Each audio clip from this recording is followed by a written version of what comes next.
Friends, welcome to origins ई शाला। और आज के इस वीडियो में हम डिस्कस करने वाले हैं आर्किटेक्चर ऑफ 8085 माइक्रो प्रोसेसर।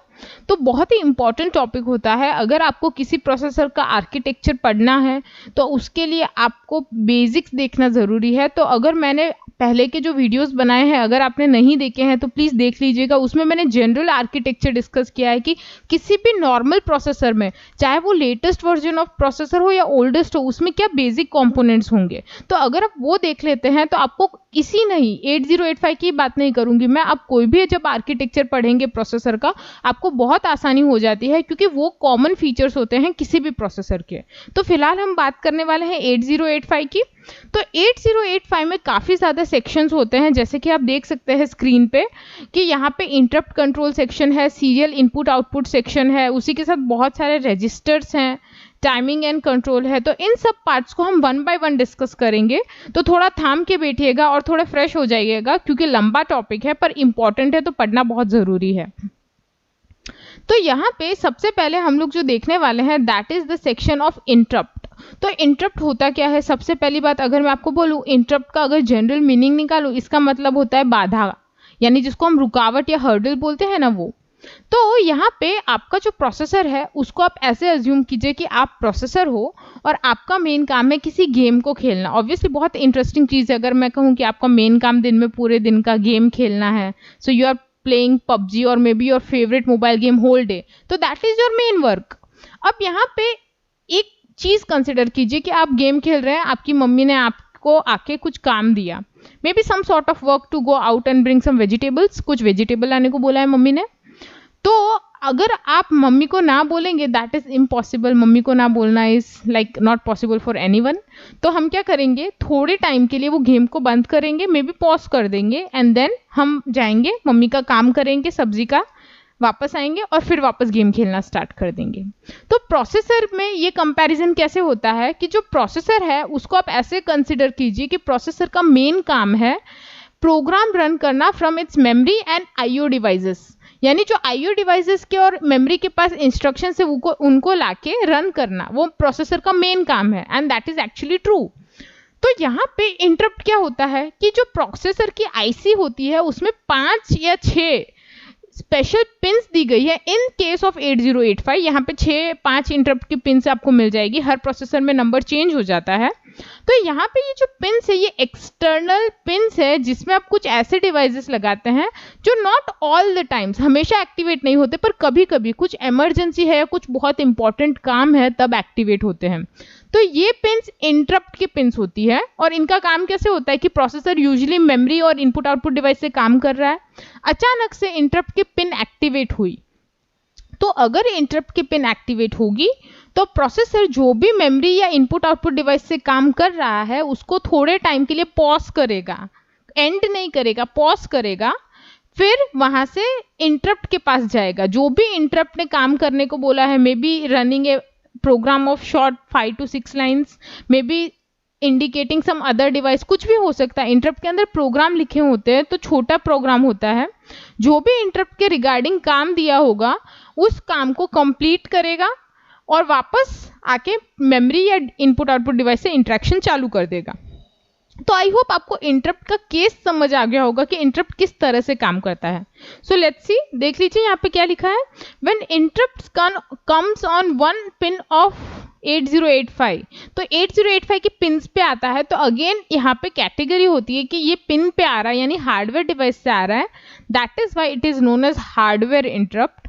तो यहाँ पे 8085 करेगा क्या, it will suspend current activity, suspend कर देगा यानी थोड़े टाइम के लिए बंद कर देगा। तो हमने जैसे कहा कि मेमोरी और इनपुट आउटपुट डिवाइस से ये इंटरेक्शन में था, उसको थोड़े टाइम के लिए रोक देगा।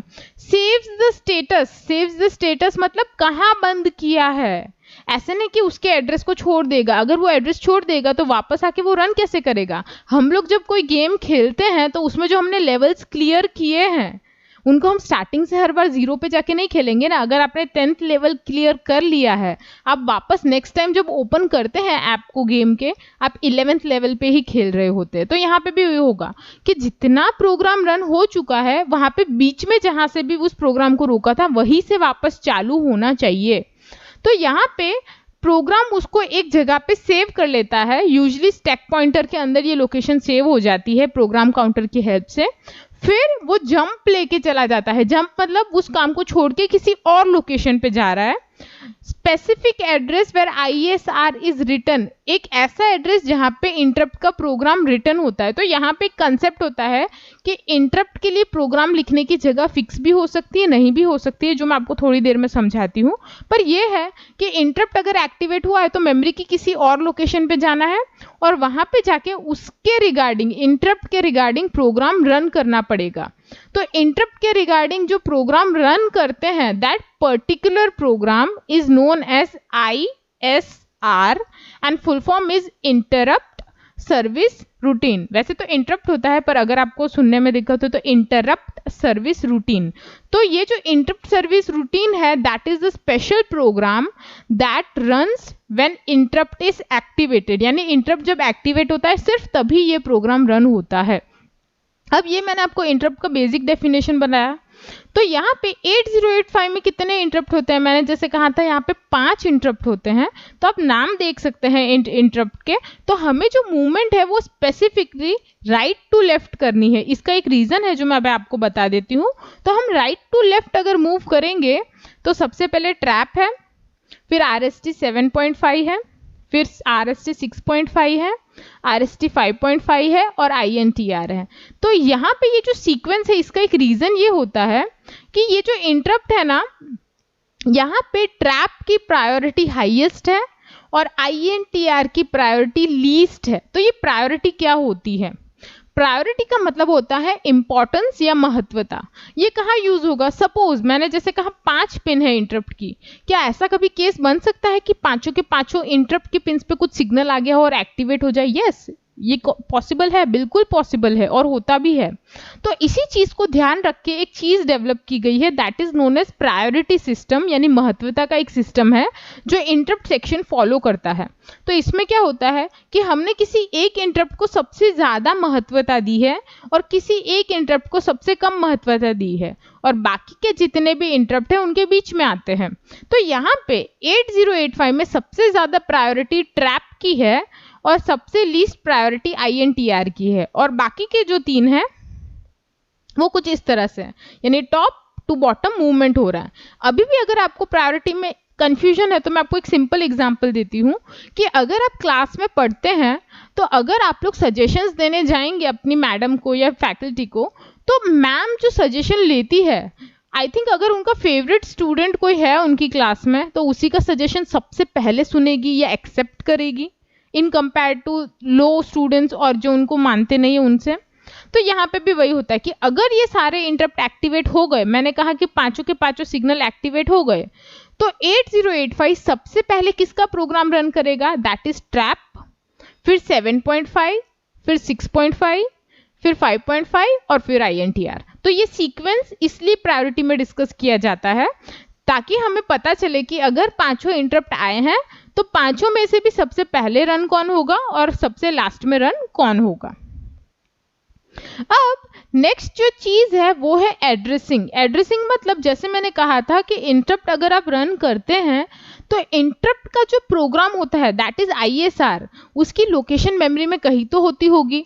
तो यहाँ पे रैंडम लोकेशंस आप चूज नहीं कर सकते, वहां पे लोकेशंस फिक्स होती है पर सबकी नहीं होती। मैं समझा देती हूँ। ट्रैप, RST 7.5, 6.5 और 5.5 आर वेक्टर्ड। जैसे कि आप देख सकते हैं वेक्टर्ड, तो वेक्टर्ड का मतलब है जिसका एड्रेस फिक्स होता है। जैसे हमारा परमानेंट एड्रेस है घर का, अगर आप लोगों के घर में आप रहते हैं, अगर बहुत सालों से रहते हैं, that is your permanent address. तो वो एड्रेस कभी चेंज नहीं होगा। जब मुझे कोई आपके बारे में पूछेगा या मेरे बारे में कोई पूछ रहा है तो मुझे उस पर्टिकुलर एड्रेस की जानकारी होनी चाहिए। उसी तरह से इसमें से जो 5 इंटरप्ट है, इसमें से 4 इंटरप्ट के एड्रेस फिक्स है या परमानेंट है, तो उनको बोलते हैं हम वेक्टर्ड इंटरप्ट्स। इसमें से एक जो है दैट इज INTR, जो लीस्ट प्रायोरिटी का इंटरप्ट है, उस बेचारे को हम लोग फिरा सकते हैं, या फिर बोलते हैं ना घर घर का मोहताज है वो, क्योंकि उसकी लोकेशन फिक्स नहीं होती। आप उसको प्रोसेसर में जब कनेक्शन में आता है वो उसका जो प्रोग्राम है मेमोरी के अंदर आप किसी भी लोकेशन पे रैंडमली पुट कर सकते हैं। यानी एक तरह से आप बोल सकते हैं उसका जो लोकेशन है या एड्रेसिंग है वो फ्लेक्सिबल है। तो ये हुई हमारी वेक्टर्ड और नॉन वेक्टर्ड इंटरप्ट की थीम। नेक्स्ट जो होता है कि ट्रैप और बाकी सब में एक चीज जो होती है दैट इज अलग category, that is maskable and non maskable. तो नॉन मास्केबल क्या होता है कि अगर मुझे कोई काम दिया गया है जिसे मैं अवॉइड ना कर सकूं तो दैट इज नॉन मास्केबल, यानी उसे रोका नहीं जा सकता। तो ट्रैप को अगर आप देखेंगे तो trap is a non maskable interrupt और इसे यूज कहाँ किया जाता है, बहुत इमरजेंसी के केस में। इसका मतलब क्या है कि प्रोसेसर अपने आप इमरजेंसी या इंपॉर्टेंस डिसाइड करता है, नहीं, हमें सिर्फ बता दिया गया है कि ये इंटरप्ट की प्रायोरिटी है। अगर आप एक्सटर्नल कनेक्शन करते हैं तो आप उस तरह से रखिए कि जो मोस्ट इंपॉर्टेंट इंटरप्ट है वो ट्रैप को दिया जाए। इसी वजह से इंटरनल प्रायोरिटी फिक्स की जाती है। तो अगर आपने कोई ट्रैप पे कोई सेंसर या फिर ऐसी कोई चीज लगाई है जिसके एक्टिवेट होने से सिस्टम को फर्क पड़ता है तो वो आपको क्या बता के देगा कि अगर वो इंटरप्ट एक्टिवेट हो रहा है तो उसे रोकना इम्पॉसिबल है।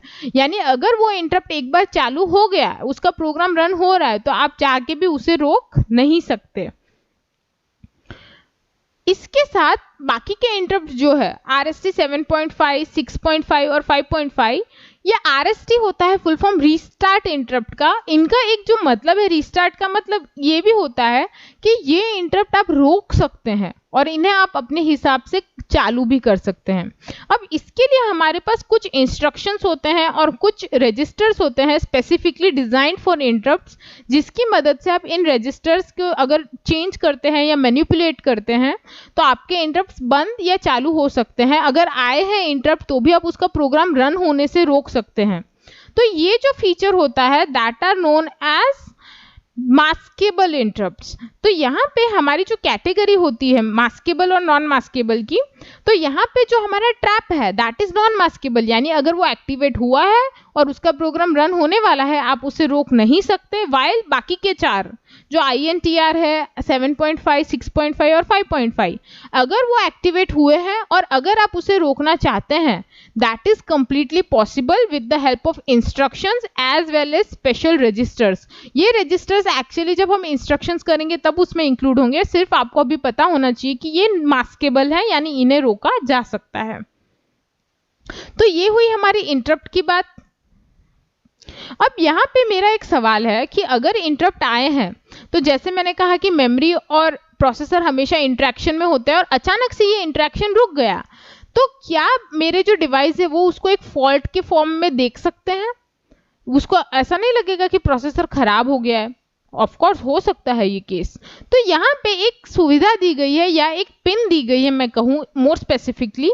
इस पिन का काम क्या है कि जब भी सिस्टम में इंटरप्ट एक्टिवेट होगा वो जितने भी कनेक्टेड डिवाइसेस है यानी प्रोसेसर के साथ जो भी मेमोरी या इनपुट आउटपुट डिवाइसेस है उनको अलॉट कर देता है कि भाई वार्न कर देता है इंटरप्ट एक्टिवेट हुआ है।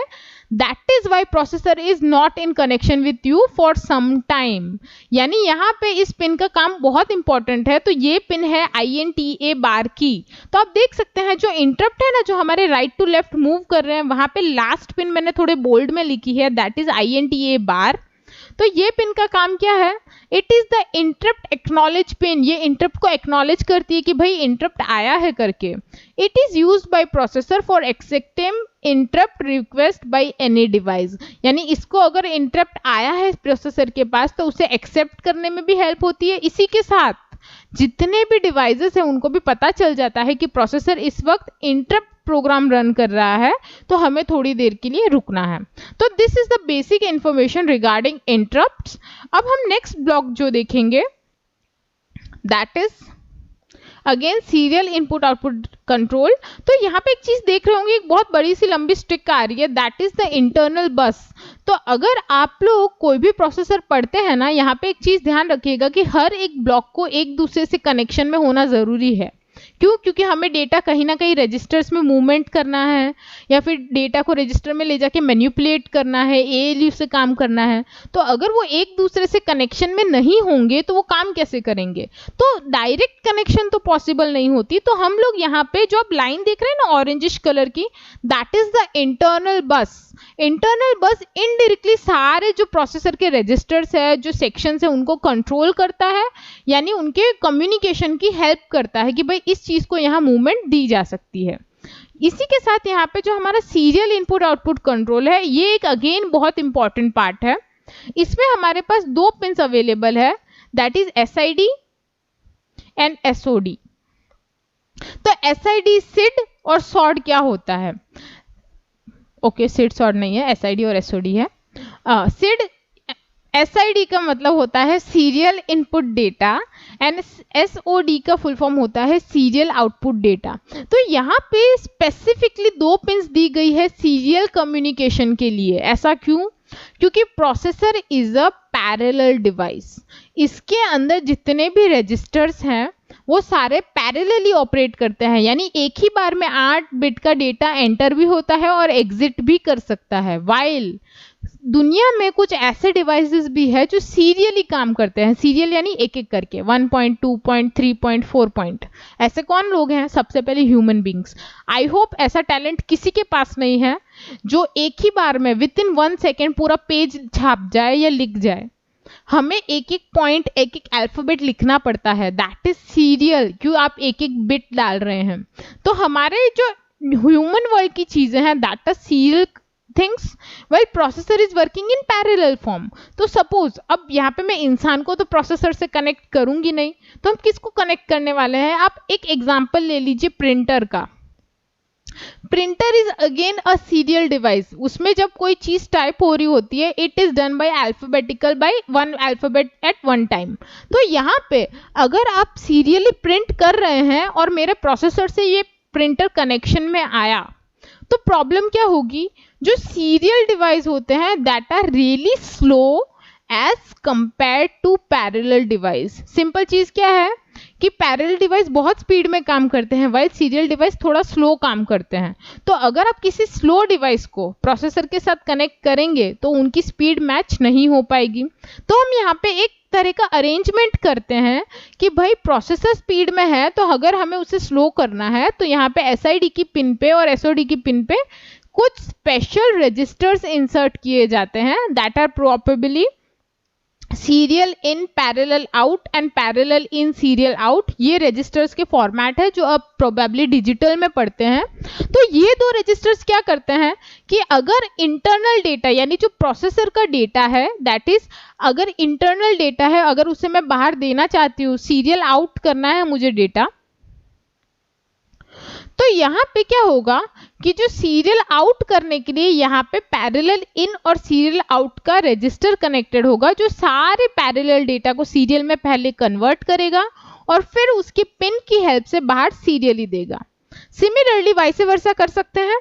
अगर बाहर से कोई सीरियल डेटा आ रहा है और उसे प्रोसेसर में मुझे लेना है, तो यहाँ पे हमारा जो प्रोसेसर है, अगेन जैसे मैंने कहा था पैरेलल डिवाइस है, तो यहाँ पे क्या करना पड़ेगा? जो सीरियल डेटा एंटर हो रहा है उसे पैरेलल में कन्वर्ट करेंगे and then with the help of internal bus वो एक्यूमुलेटर या जो भी जनरल पर्पस रजिस्टर में उसे हम पुट करने वाले हैं वहां पे एंटर होगा।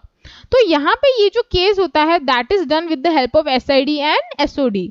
तो यहाँ पे आप देख सकते हैं SID इज use to read the bit serially while SOD is used to send data serially bit by bit यानी 1 by 1।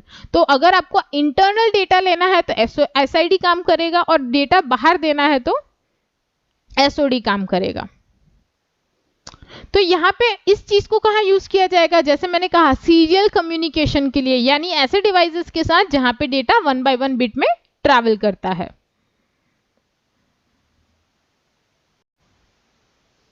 तो नेक्स्ट जो हमारा टॉपिक हम डिस्कस करने वाले हैं दैट इज ALU। तो सबसे पहले आपको फुल फॉर्म पता होना चाहिए। ALU is arithmetic and logic unit. तो इसका काम क्या होता है? It is responsible for performing all the arithmetic and logical operations. Arithmetic यानी subtraction, addition, multiplication, division, and logical यानी anding, oring, xoring and xnoring वगैरह। तो ये सारे ऑपरेशंस जो प्रोसेसर के अंदर होते हैं that are done with the help of ALU।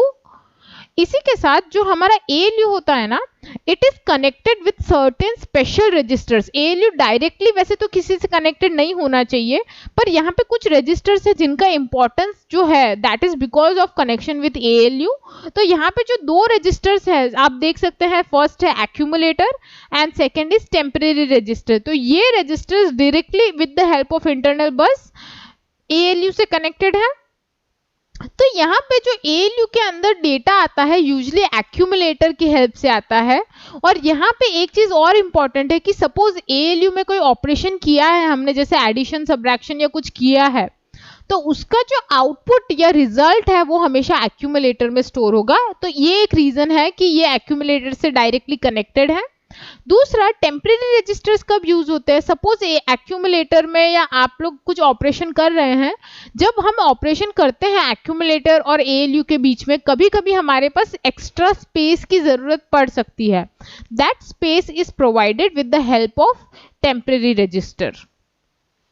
Next जो रजिस्टर है जो ALU से डायरेक्टली कनेक्टेड होता है दैट इज फ्लैग रजिस्टर। तो फ्लैग रजिस्टर के पास खुद की इंडिविजुअल पिन्स होती है। इन पिन्स में हम लोग वेरियस ऑपरेशंस यानी अरिथमेटिक और लॉजिकल ऑपरेशन के जो आउटपुट आते हैं उनके रिजल्ट के रिगार्ड में चेंजेस देखते हैं। तो अगेन ये ALU के हेल्प से ही होगा क्योंकि अरिथमेटिक एंड लॉजिकल ऑपरेशंस हो रहे हैं। तो ये जो कमांड्स है उसका आउटपुट जो हमें इंडिविजुअल फ्लैग में देखने मिलता है वो हमें डायरेक्टली ALU की हेल्प से चाहिए होता है, इसलिए ये फ्लैग भी, ये रजिस्टर भी डायरेक्टली हमारे ALU से कनेक्टेड होता है। तो यहाँ पे इंडिविजुअली हम एक एक रजिस्टर को डिस्कस कर लेते हैं। तो सबसे पहले है एक्यूमुलेटर। तो एक्यूमुलेटर क्या करता है? सबसे पहले तो अगर आप 8085 में पढ़ रहे हैं तो इसके मैक्सिमम टाइम्स जो हमारे स्टोरिंग रजिस्टर्स है या डेटा स्टोरिंग रजिस्टर्स है that are 8 bit. Why? Because 8085 is a 8 bit processor, यानी उसका जो डेटा प्रोसेसिंग है दैट इज ऑफ 8 बिट। जैसे आज के हमारे जो मॉडर्न प्रोसेसर्स है जिसमें अभी हमारे पास 128 बिट रजिस्टर्स है, अगर मैं आपको सवाल पूछूं कि उसके एक्यूमुलेटर में कितने बिट का डेटा होगा या कितने बिट का एक्यूमुलेटर है, दैट इज कि अगर आप 64 बिट के पीसी में काम कर रहे हैं तो वहां पे हमारा एक्यूमुलेटर 64 बिट का होगा। तो जितने बिट का प्रोसेसर होता है उतनी ही साइज का एक्यूमुलेटर का बिट्स भी होती है। तो यहाँ पे 8 बिट का एक्यूमुलेटर का रजिस्टर होता है। ये रजिस्टर क्या करता है? इट स्टोर्स द रिजल्ट और use to store data regarding ALU operations. तो अरिथमेटिक और लॉजिकल ऑपरेशंस का डेटा या उनके रिजल्ट को स्टोर करने में ये हेल्प करता है। तो यहाँ पे ये दोनों चीजें बहुत इंपॉर्टेंट है कि सबसे पहले तो अगर आपका कोई अरिथमेटिक या लॉजिकल ऑपरेशन हो रहा है तो उसमें एक रजिस्टर कंपल्सरीली एक्यूमुलेटर होगा। साथ ही में अगर आप कोई ऑपरेशन कर रहे हैं और उसका जो आउटपुट या रिजल्ट आया है तो 8 बिट का जो रिजल्ट है वो हमेशा एक्यूमुलेटर में स्टोर होता है। और इस रजिस्टर को अगर हम शॉर्ट फॉर्म में बोले तो A से लिखा जाता है, that is A for Apple, that is A for accumulator. तो ये हुई हमारे एक्यूमुलेटर की बात। नेक्स्ट जो हमारा रजिस्टर कनेक्टेड है दैट इज टेम्परेरी रजिस्टर। तो जैसे मैंने कहा था ये भी 8 बिट का रजिस्टर होता है। यहाँ पे प्रोसेस डेटा या प्रोसेसिंग डेटा को यूज करने, स्टोर करने के लिए यूज किया जाता है। जैसे अगर आप ALU के ऑपरेशन कर रहे हैं, मैंने कहा कि एक्स्ट्रा स्पेस की जब जरूरत पड़ती है तब यहाँ पे 8 बिट का डेटा हम इजीली पुट कर सकते हैं। एक जो इंपॉर्टेंट चीज है इस रजिस्टर के बारे में दैट इज कि this register is not accessible to users, यानी हम यूजर इस रजिस्टर में डेटा पुट नहीं कर सकते। इसे स्पेसिफिकली एक्यूमुलेटर और ALU खुद से यूज करते हैं इंटरनली। अब जो हमारा नेक्स्ट रजिस्टर होता है जो ALU से कनेक्टेड है that is flag register. Flag register के दो और नाम होते हैं, दैट इज स्टेटस रजिस्टर और प्रोग्राम स्टेटस वर्ड। तो ये रजिस्टर का इंपॉर्टेंस क्या है कि ये रजिस्टर के अंदर हमारे पास एक एक बिट यूज करनी होती है। अब यूजुअली आप डेटा पुट करते हैं तो हम 8 बिट का डेटा डायरेक्टली पुट करते हैं, पर जो फ्लैग रजिस्टर है इसकी स्पेशलिटी है कि इसके अंदर आप इंडिविजुअल बिट पे वर्क कर सकते हैं। तो ये रजिस्टर होता 8 बिट का है पर इसमें से सिर्फ 5 बिट यूज की जाती है और 3 बिट खाली है फिलहाल के लिए, तो खाली रहेगी, उनका यूज नहीं कर सकते हम।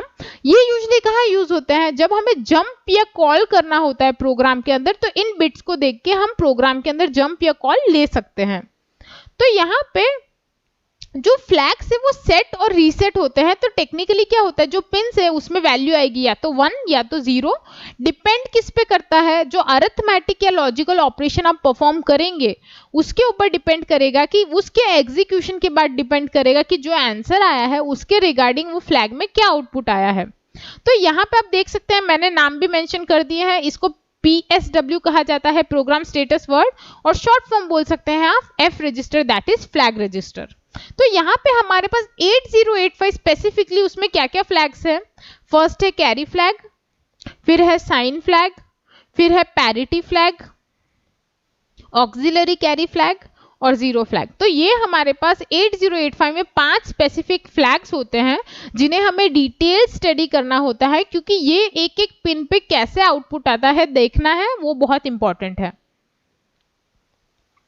तो यहाँ पे अगर मैं थोड़ा सा इसका ब्रॉड पर्सपेक्टिव ड्रॉ कर दूं, तो ये मैंने एक फ्लैग रजिस्टर बनाया है। अगर आप गिनेंगे तो यहाँ पे 8 ब्लॉक्स है, जिसमें से सिर्फ 5 जो पिन्स है वहां पे कुछ वैल्यूज लिखी है, that is S, Z, AC, P and CY। तो इनके फुल फॉर्म में अभी आपको बताना स्टार्ट करूंगी, पर यहाँ पे आपको ये समझना है कि यहाँ पे 5 बिट्स ही यूज हो रही है और बाकी की 3 पिन्स खाली है, वहां पे कुछ नहीं है। तो यहाँ पे जो सबसे पहले हम मूवमेंट करेंगे that is from right to left. तो सबसे पहले है कैरी फ्लैग। तो कैरी फ्लैग का मतलब क्या होता है, यूजुअली आपको पता है कि एडिशन करते हैं तो कैरी आती है। तो यहाँ पे जब आप 8 बिट का एडिशन करते हैं, तब अगर गलती से आपकी कैरी आई है तो वो स्टोर होनी चाहिए। क्यों? क्योंकि 8 बिट का डेटा तो रजिस्टर में स्टोर होता है, बट कैरी का क्या, तो वो कैरी जो है वो कैरी फ्लैग में चली जाती है। इसी के साथ अगर आप सब्रैक्शन करते हैं और आपने कभी बोरो ली है या उसके अंदर बोरो एक्टिवेट हुई है, तो भी वो कैरी फ्लैग से ही पता चलेगा। तो यहाँ पे अब मैं आपको दिखा देती हूँ। तो आप देख सकते हैं कैरी फ्लैग कैसे वर्क करेगा। तो अगर ओवरफ्लो हुआ है, यानी आपके इनपुट में अगर आपने जो डेटा लिखा था उसको ऐड करने के बाद कैरी आई है, तो कैरी फ्लैग 1 हो जाएगा, और अगर कैरी नहीं आई है तो कैरी फ्लैग 0 ही रहेगा, दैट इज नो ओवरफ्लो। तो यहाँ पे एग्जाम्पल के लिए मैं आपको एक एडिशन दिखा देती हूँ। तो आप देख सकते हैं मैंने 2 8-8 बिट के नंबर्स लिए हैं। अब अगर आपको बाइनरी एडिशन आता है, तो अगर आप ऐड करके देखेंगे तो यहाँ पे जो नंबर है हम राइट टू लेफ्ट ऐड करेंगे, तो 1 0 का एडिशन 1 होता है, 0 0 इज 0, 1 0 का अगेन 1, 1 0 का 1, बाकी के 3 जो है वो 0 0 0 है। जो लास्ट बिट है यानी जो LSB है, लेफ्ट मोस्ट बिट, वहां पे 1 + 1 है। तो 1 + 1 वैसे तो आपके डेसिमल में 2 होता है, बट बाइनरी में होता है 0 विथ कैरी 1। तो आप देख सकते हैं मैंने ग्रीन में हाईलाइट किया है, दैट इज कैरी 1। तो ये कैरी 8 बिट के रजिस्टर में एंटर डायरेक्टली नहीं हो पाती, बिकॉज उसकी कैपेसिटी 8 बिट की ही है। तो ये कैरी कहाँ चली जाती है, कैरी फ्लैग में, और इसकी वजह से जो कैरी फ्लैग है वो 1 हो जाएगा, क्योंकि हमारी कैरी एक्टिवेट हुई है। तो ये हुआ कैरी फ्लैग। अब नेक्स्ट होता है हमारा पैरिटी फ्लैग। तो पैरिटी फ्लैग का काम क्या है, सपोज आप लोग के जो रिजल्ट में एक्यूमुलेटर में जो रिजल्ट है उसके अंदर 1s हमें गिनने हैं। अब काफी ज्यादा ऑपरेशंस होते हैं, ये स्पेसिफिकली कम्युनिकेशन सिस्टम्स में यूज होता है, कि जब आप कोई नंबर सेंड कर रहे हैं तो आप उसमें गिन लेते हैं कि नंबर ऑफ 1s कितने हैं या नंबर ऑफ 0s कितने हैं। अब आप सोच रहे होंगे यूज कहाँ होता है, तो ये एरर डिटेक्शन में यूज किया जाता है। तो ये कम्युनिकेशन का पार्ट होता है कि जब भी आप कोई 8 बिट या 9 बिट का नंबर सेंड कर रहे हैं, तो वहां पे आप नंबर ऑफ बिट्स में से या तो 0 या तो 1 को काउंट कर लेंगे। इससे क्या होता है कि आपको पता चल जाता है कि ओके इस नंबर में इतने नंबर बिट्स ऑफ 1 है या 0 है। तो इससे हम लोग डिफाइन करते हैं कि उसमें जब ट्रांसमिट हुआ तो एक लोकेशन से जब दूसरे लोकेशन पे मेरा डेटा गया, तब वहां पे एरर तो आई नहीं है, ये चेक करने के लिए इसे यूज किया जाता है। तो ये पैरिटी फ्लैग किसकी हेल्प से एक्टिवेट होगा, this is activated with the help of accumulator, यानी ये कोई दूसरे रजिस्टर के डेटा से एक्टिवेट नहीं होगा। इसमें जो डेटा हम चेक करेंगे that is 8 bit stored in accumulator. तो यहाँ पे आप देख सकते हैं कि अगर इवन पैरिटी है तो पिन 1 है, और ऑड पैरिटी है तो 0 है। तो ये इवन और ऑड पैरिटी क्या होते हैं? तो यहाँ पे अगर मैं कहूँ कि कोई 8 बिट का नंबर है, उसमें जो नंबर ऑफ वंस है वो इवन टाइम्स है, तो आप इवन पैरिटी कंसिडर करते हैं। जैसे इवन नंबर में 0 होता है, 2 होता है, 4 होता है, 6 होता है, 8 होता है। तो अगर आप कोई नंबर लिखते हैं 1010 का 8 बिट का कोई नंबर, उसमें अगर इन इवन नंबर के फॉर्मेट में वंस आए हैं तो that will give even parity और P 1 हो जाएगा। और अगर ऑड पैरिटी है तो वो 0 हो जाता है। तो देखिए यहाँ पे एग्जांपल मैं दिखा देती हूँ। यहाँ पे मैंने एक नंबर लिया है, यहाँ पे इस नंबर में अगर आप गिनेंगे तो 4 टाइम्स 1 है, तो अगेन 4 टाइम्स 1 है, यानी आपका जो नंबर है इवन है, तो P फ्लैग 1 हो जाएगा बिकॉज इवन पैरिटी आई है। सिमिलरली अगर मैं कहूँ कि एक ऐसा नंबर है जिसमें ऑड टाइम्स 1 है, ऑड टाइम्स यानी 1 3 5 7 इतने टाइम्स अगर 1 होता है किसी भी एक नंबर में, तो वो नंबर ऑड पैरिटी में गिना जाएगा। यहाँ पे अगेन दिखा देती हूँ मैं। तो यहाँ पे देखिए ये जो नंबर है ग्रीन में जो हाईलाइट है, यहाँ पे अगर आप गिनेंगे नंबर ऑफ 1 5 टाइम्स है, तो यहाँ पे जो पैरिटी है दैट इज ऑड पैरिटी और पैरिटी फ्लैग यहाँ पे 0 हो जाएगा। अब जो हमारा नेक्स्ट फ्लैग होता है that is auxiliary carry flag. तो अगेन ये बहुत इंपॉर्टेंट फ्लैग है। तो ऑक्सिलरी कैरी का एक्चुअल में यूज क्या होता है? तो यहाँ पे आपको ये समझना जरूरी है कि इसके नाम क्या है कि कैरी फ्लैग आया है तो ऑक्सिलरी कैरी है, यानी ये भी सर्टेनली किसी कैरी से डील कर रहा है, बस इसके कैरी की जो लोकेशन है वो थोड़ी चेंज हो जाती है। तो यहाँ पे ये बीसीडी एडिशन के लिए यूज किया जाता है, ये बीसीडी ऑपरेशंस के लिए यूज किया जाता है। मैं बोल सकती हूँ BCD is like binary coded decimal system. तो ये हम लोग जब इंस्ट्रक्शंस देखते हैं तब हमें मोर क्लियर होता है। फिलहाल हमें पता होना चाहिए जो बेसिक है वो, कि ये बीसीडी एडिशन की कैरी को देख के एक्टिवेट होता है। तो ये होता क्या है एक्चुअल में, मैं आपको दिखाती हूँ। यहाँ पे बीसीडी अगर ओवरफ्लो हो रहा है, यानी बीसीडी एडिशन में कैरी आई है तो ये 1 हो जाएगा, बीसीडी में कैरी नहीं आई है तो ये 0 ही रहेगा। तो नॉर्मल कैरी और इसमें फर्क क्या है, सबसे पहला सवाल यही होना चाहिए। तो यहाँ पे आप जैसे कि देख सकते हैं ये 4th बिट से एक्टिवेट होता है, यानी ये लास्ट बिट, ये जो हमारी लेफ्ट मोस्ट बिट होती है उसकी कैरी नहीं देखता, बल्कि 4th बिट की कैरी से एक्टिवेट होता है, 8 बिट की कैरी से नहीं होता। तो यहाँ पे मैं आपको दिखा देती हूँ एक एग्जांपल। यहाँ पे अगर मैं बोलूँ 1 कैरी आई है 4th बिट से, तो इसके लिए एग्जांपल आप देखिए। यहाँ पे मैंने ये जो नंबर लिया है इसके अगर आप नोटिस करेंगे जो कैरी है वो 4th बिट से आएगी, क्योंकि वहां पे 1 + 1 हो रहा है, तो 1 + 1 के लिए आंसर 0 होगा और कैरी में 1 होगा। तो यहाँ पे 4th बिट से अगर कैरी आएगी तो ऑक्सिलरी कैरी फ्लैग 1 हो जाता है। तो ये हुआ ऑक्सिलरी कैरी। अब नेक्स्ट फ्लैग है दैट इज 0 फ्लैग। तो 0 फ्लैग क्या करता है? तो सबसे पहले इसके नाम से पता चल रहा है कुछ तो 0 से रिलेटेड है। तो यहाँ पे एक चीज ये है कि अगर आपका आंसर, सपोज आपने कोई अरिथमेटिक या लॉजिकल ऑपरेशन किया है, आपका आंसर 0 आया है तो ये फ्लैग 1 हो जाएगा। ये आपको ध्यान रखना है कि 0 होने पे 1 हो रहा है, उल्टा नहीं है कि 0 होने पे 0 हो जाएगा। यहाँ पे जब आपका आंसर 0 है तब z = 1 होगा, दैट इज कि आपका फ्लैग 1 हो जाएगा। और अगर आप कुछ नॉर्मल आंसर आया है, कोई नंबर है, तो यहाँ पे वो फ्लैग 0 ही रहेगा।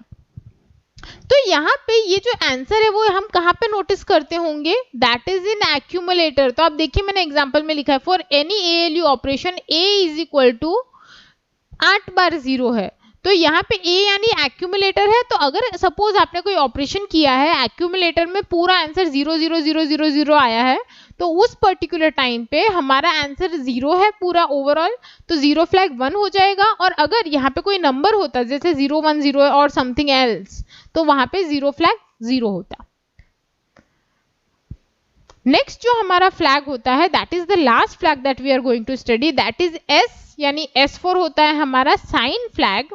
तो साइन फ्लैग कब एक्टिवेट होता है? सबसे पहली चीज ये एक्यूमुलेटर से ही कनेक्टेड है। आपको एक चीज ध्यान रखनी है कि जितने भी फ्लैग्स हैं वो विथ रिगार्ड्स टू एक्यूमुलेटर है, यानी जो एक्यूमुलेटर में आंसर आया है उसके रिस्पेक्ट में उसमें आउटपुट 1 या 0 होगा फ्लैग्स के अंदर। तो यहाँ पे सपोज आप लोग कोई ऑपरेशन करते हैं, जैसे मैंने कहा कि सब्ट्रैक्शन किया, तो समटाइम्स सब्ट्रैक्शन का आंसर नेगेटिव आता है। तो प्रोसेसर ने खुद में एक ऐसा सिस्टम रखा है कि एक्यूमुलेटर की MSB यानी जो लेफ्ट मोस्ट बिट है, अगर वो 1 है तो हम ऐसा अज्यूम करते हैं कि हमारा आंसर नेगेटिव है और उस पर्टिकुलर टाइम पे साइन फ्लैग 1 हो जाता है। तो आप देख सकते हैं लिखा है कि 1 in the sign flag indicates result is negative and 0 indicates result is positive.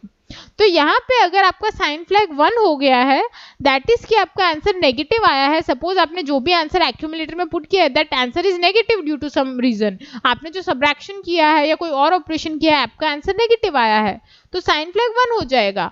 और अगर आपका आंसर नॉर्मल है या पॉजिटिव है, तो वो फ्लैग 0 ही रहेगा। तो ये फ्लैग्स हम लोग यूज करके चेक कर लेते हैं कि भाई हमारा आंसर पॉजिटिव है या नेगेटिव है।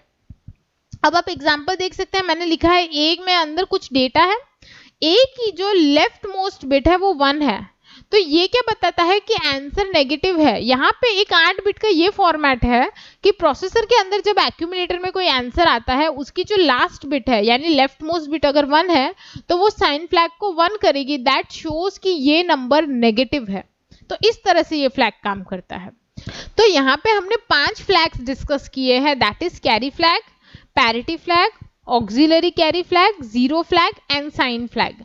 तो अगर आप चाहे तो ये चीजें है ना, आप सिमुलेशन में करके देखिएगा। सिंपल सी आपको क्या करना है, एडिशन सब्ट्रैक्शन के ऑपरेशन कर लिए नहीं है, और हर एक ऑपरेशन से जो आपका आउटपुट आ रहा है फ्लैग्स पे क्या रिजल्ट दे रहा है वो आप चेक कर सकते हैं। तो ये बहुत अगर अच्छी एक्सरसाइज है, अगर आप करना चाहते हैं तो सिमुलेशन ऐप का भी मैंने वीडियो बनाया है कि सिमुलेशन ऐप कौन सा यूज करना चाहिए, बेस्ट कौन सा है और उसे कैसे रन करना है।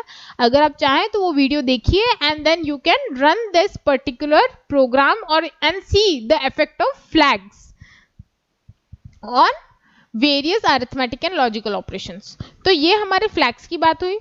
अब फ्लैग्स के अलावा हमारे पास कौन से रजिस्टर होते हैं, तो सबसे पहले जो इंपॉर्टेंट रजिस्टर है दैट इज इंस्ट्रक्शन रजिस्टर।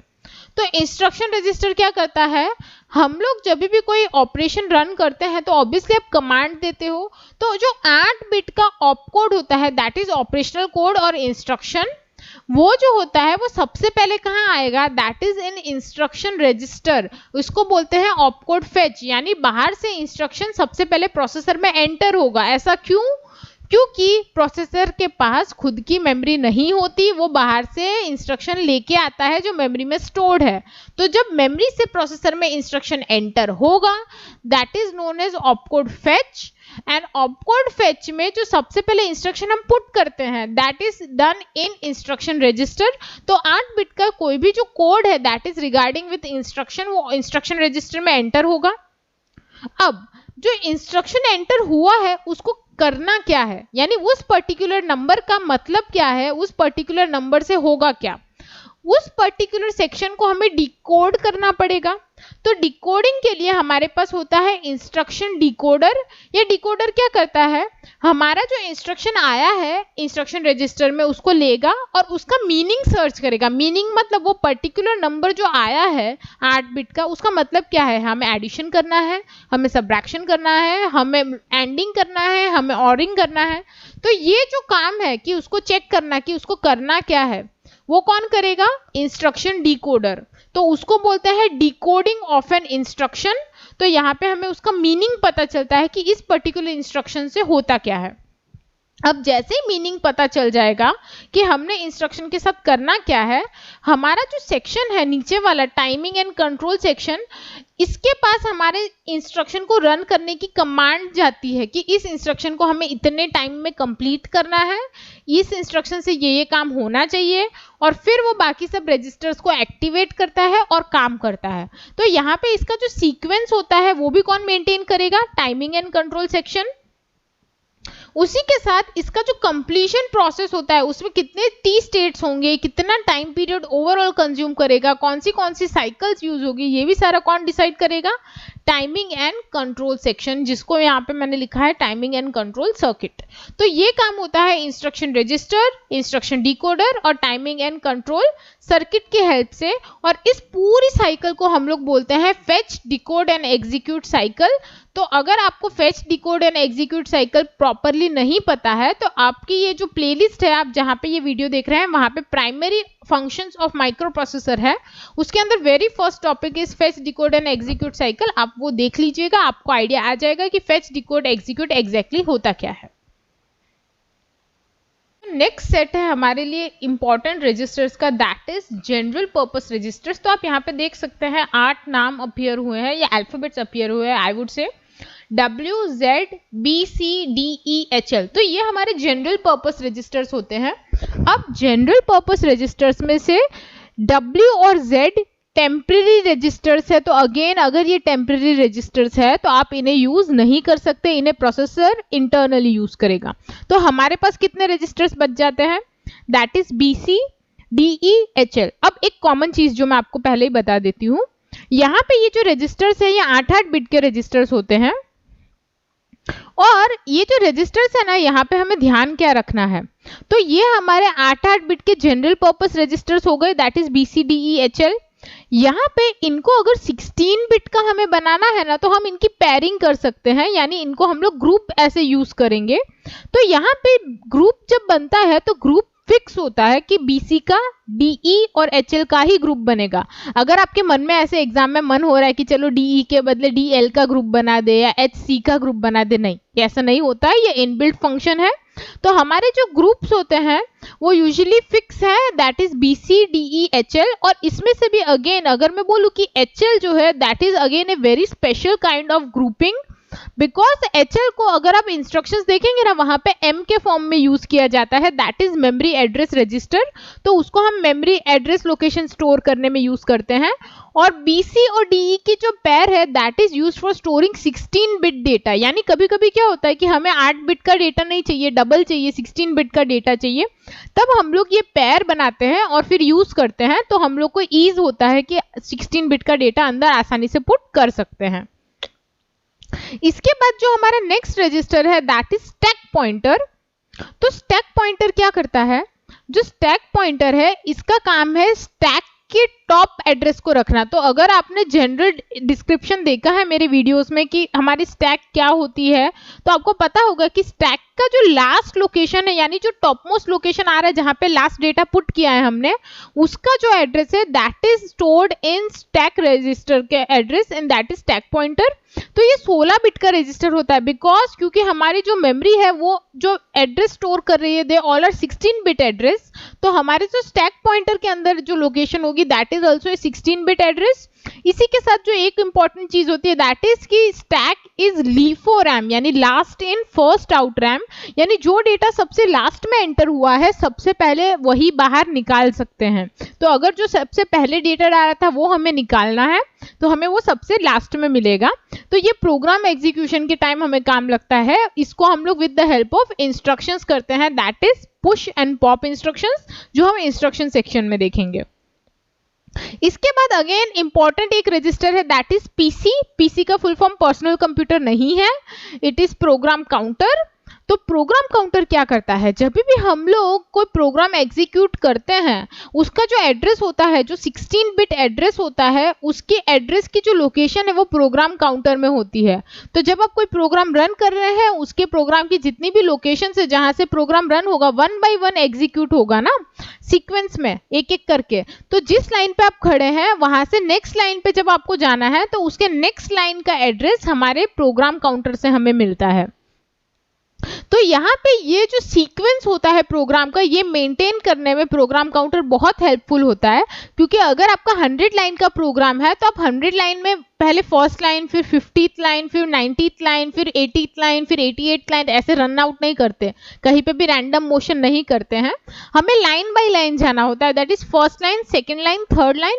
और अगर कभी जंप आई तो हमें बीच में से छोड़ के अचानक कोई रैंडम एड्रेस पे जाना पड़ता है। तो ये जो पूरा एग्जीक्यूशन का सीक्वेंस होता है that is handled by program counter.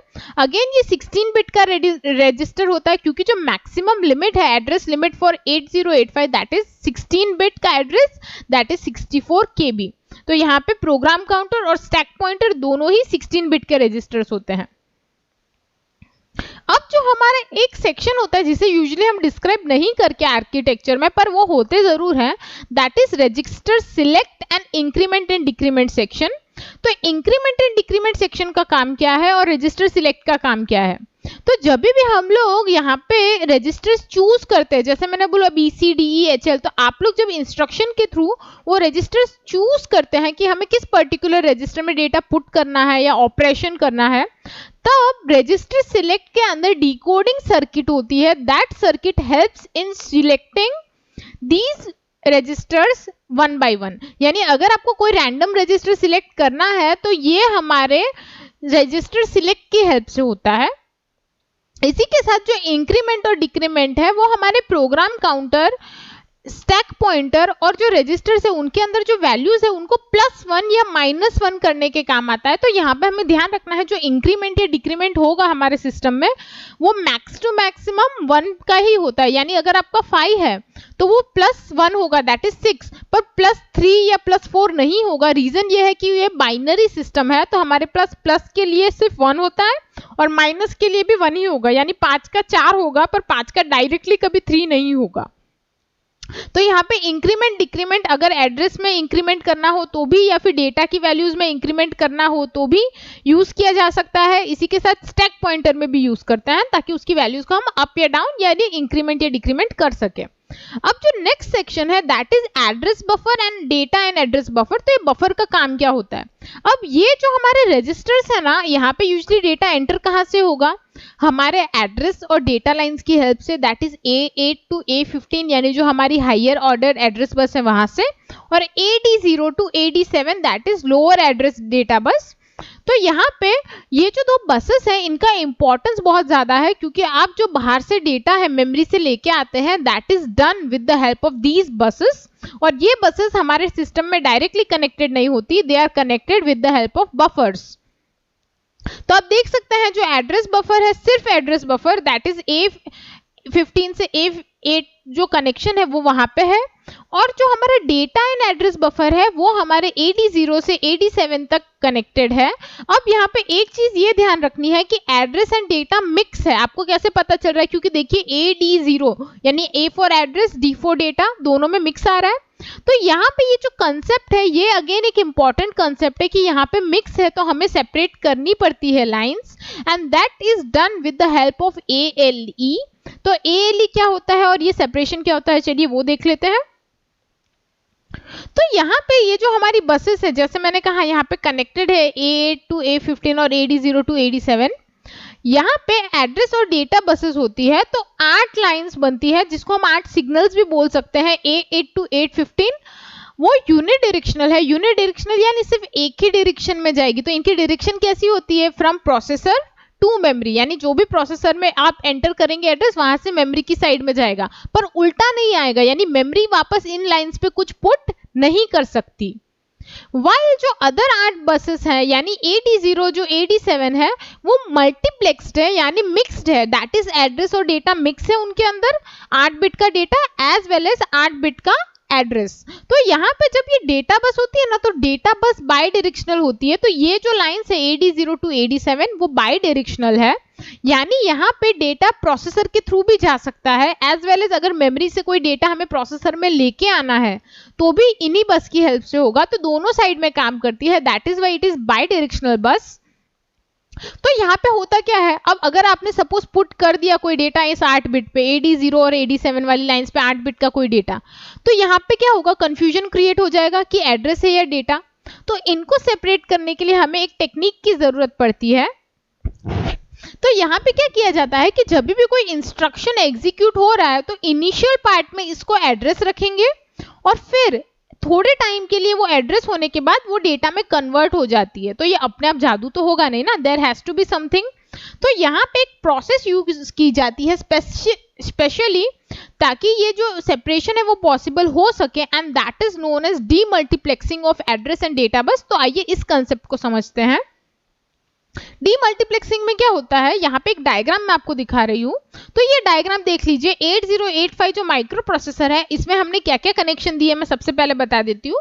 तो सबसे पहले तो ऊपर पावर सप्लाई, ग्राउंड और क्रिस्टल है, दैट इज इनएविटेबल, यानी कोई भी प्रोसेसर इन चीजों के बिना तो नहीं चलता। हम नेक्स्ट स्लाइड्स में डिस्कस करेंगे इनके बारे में डिटेल में। हमारा जो फोकस है इस पर्टिकुलर टॉपिक के लिए फोकस होना चाहिए एड्रेस और डेटा लाइंस के पार्ट पे।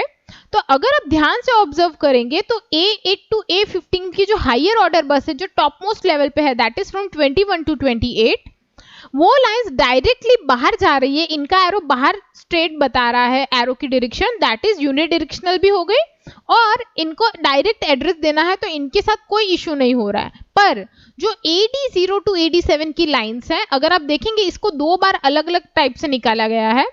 First is done with the help of latch, तो यहाँ पे एक लैच यूज की है, दैट इज 74LS373।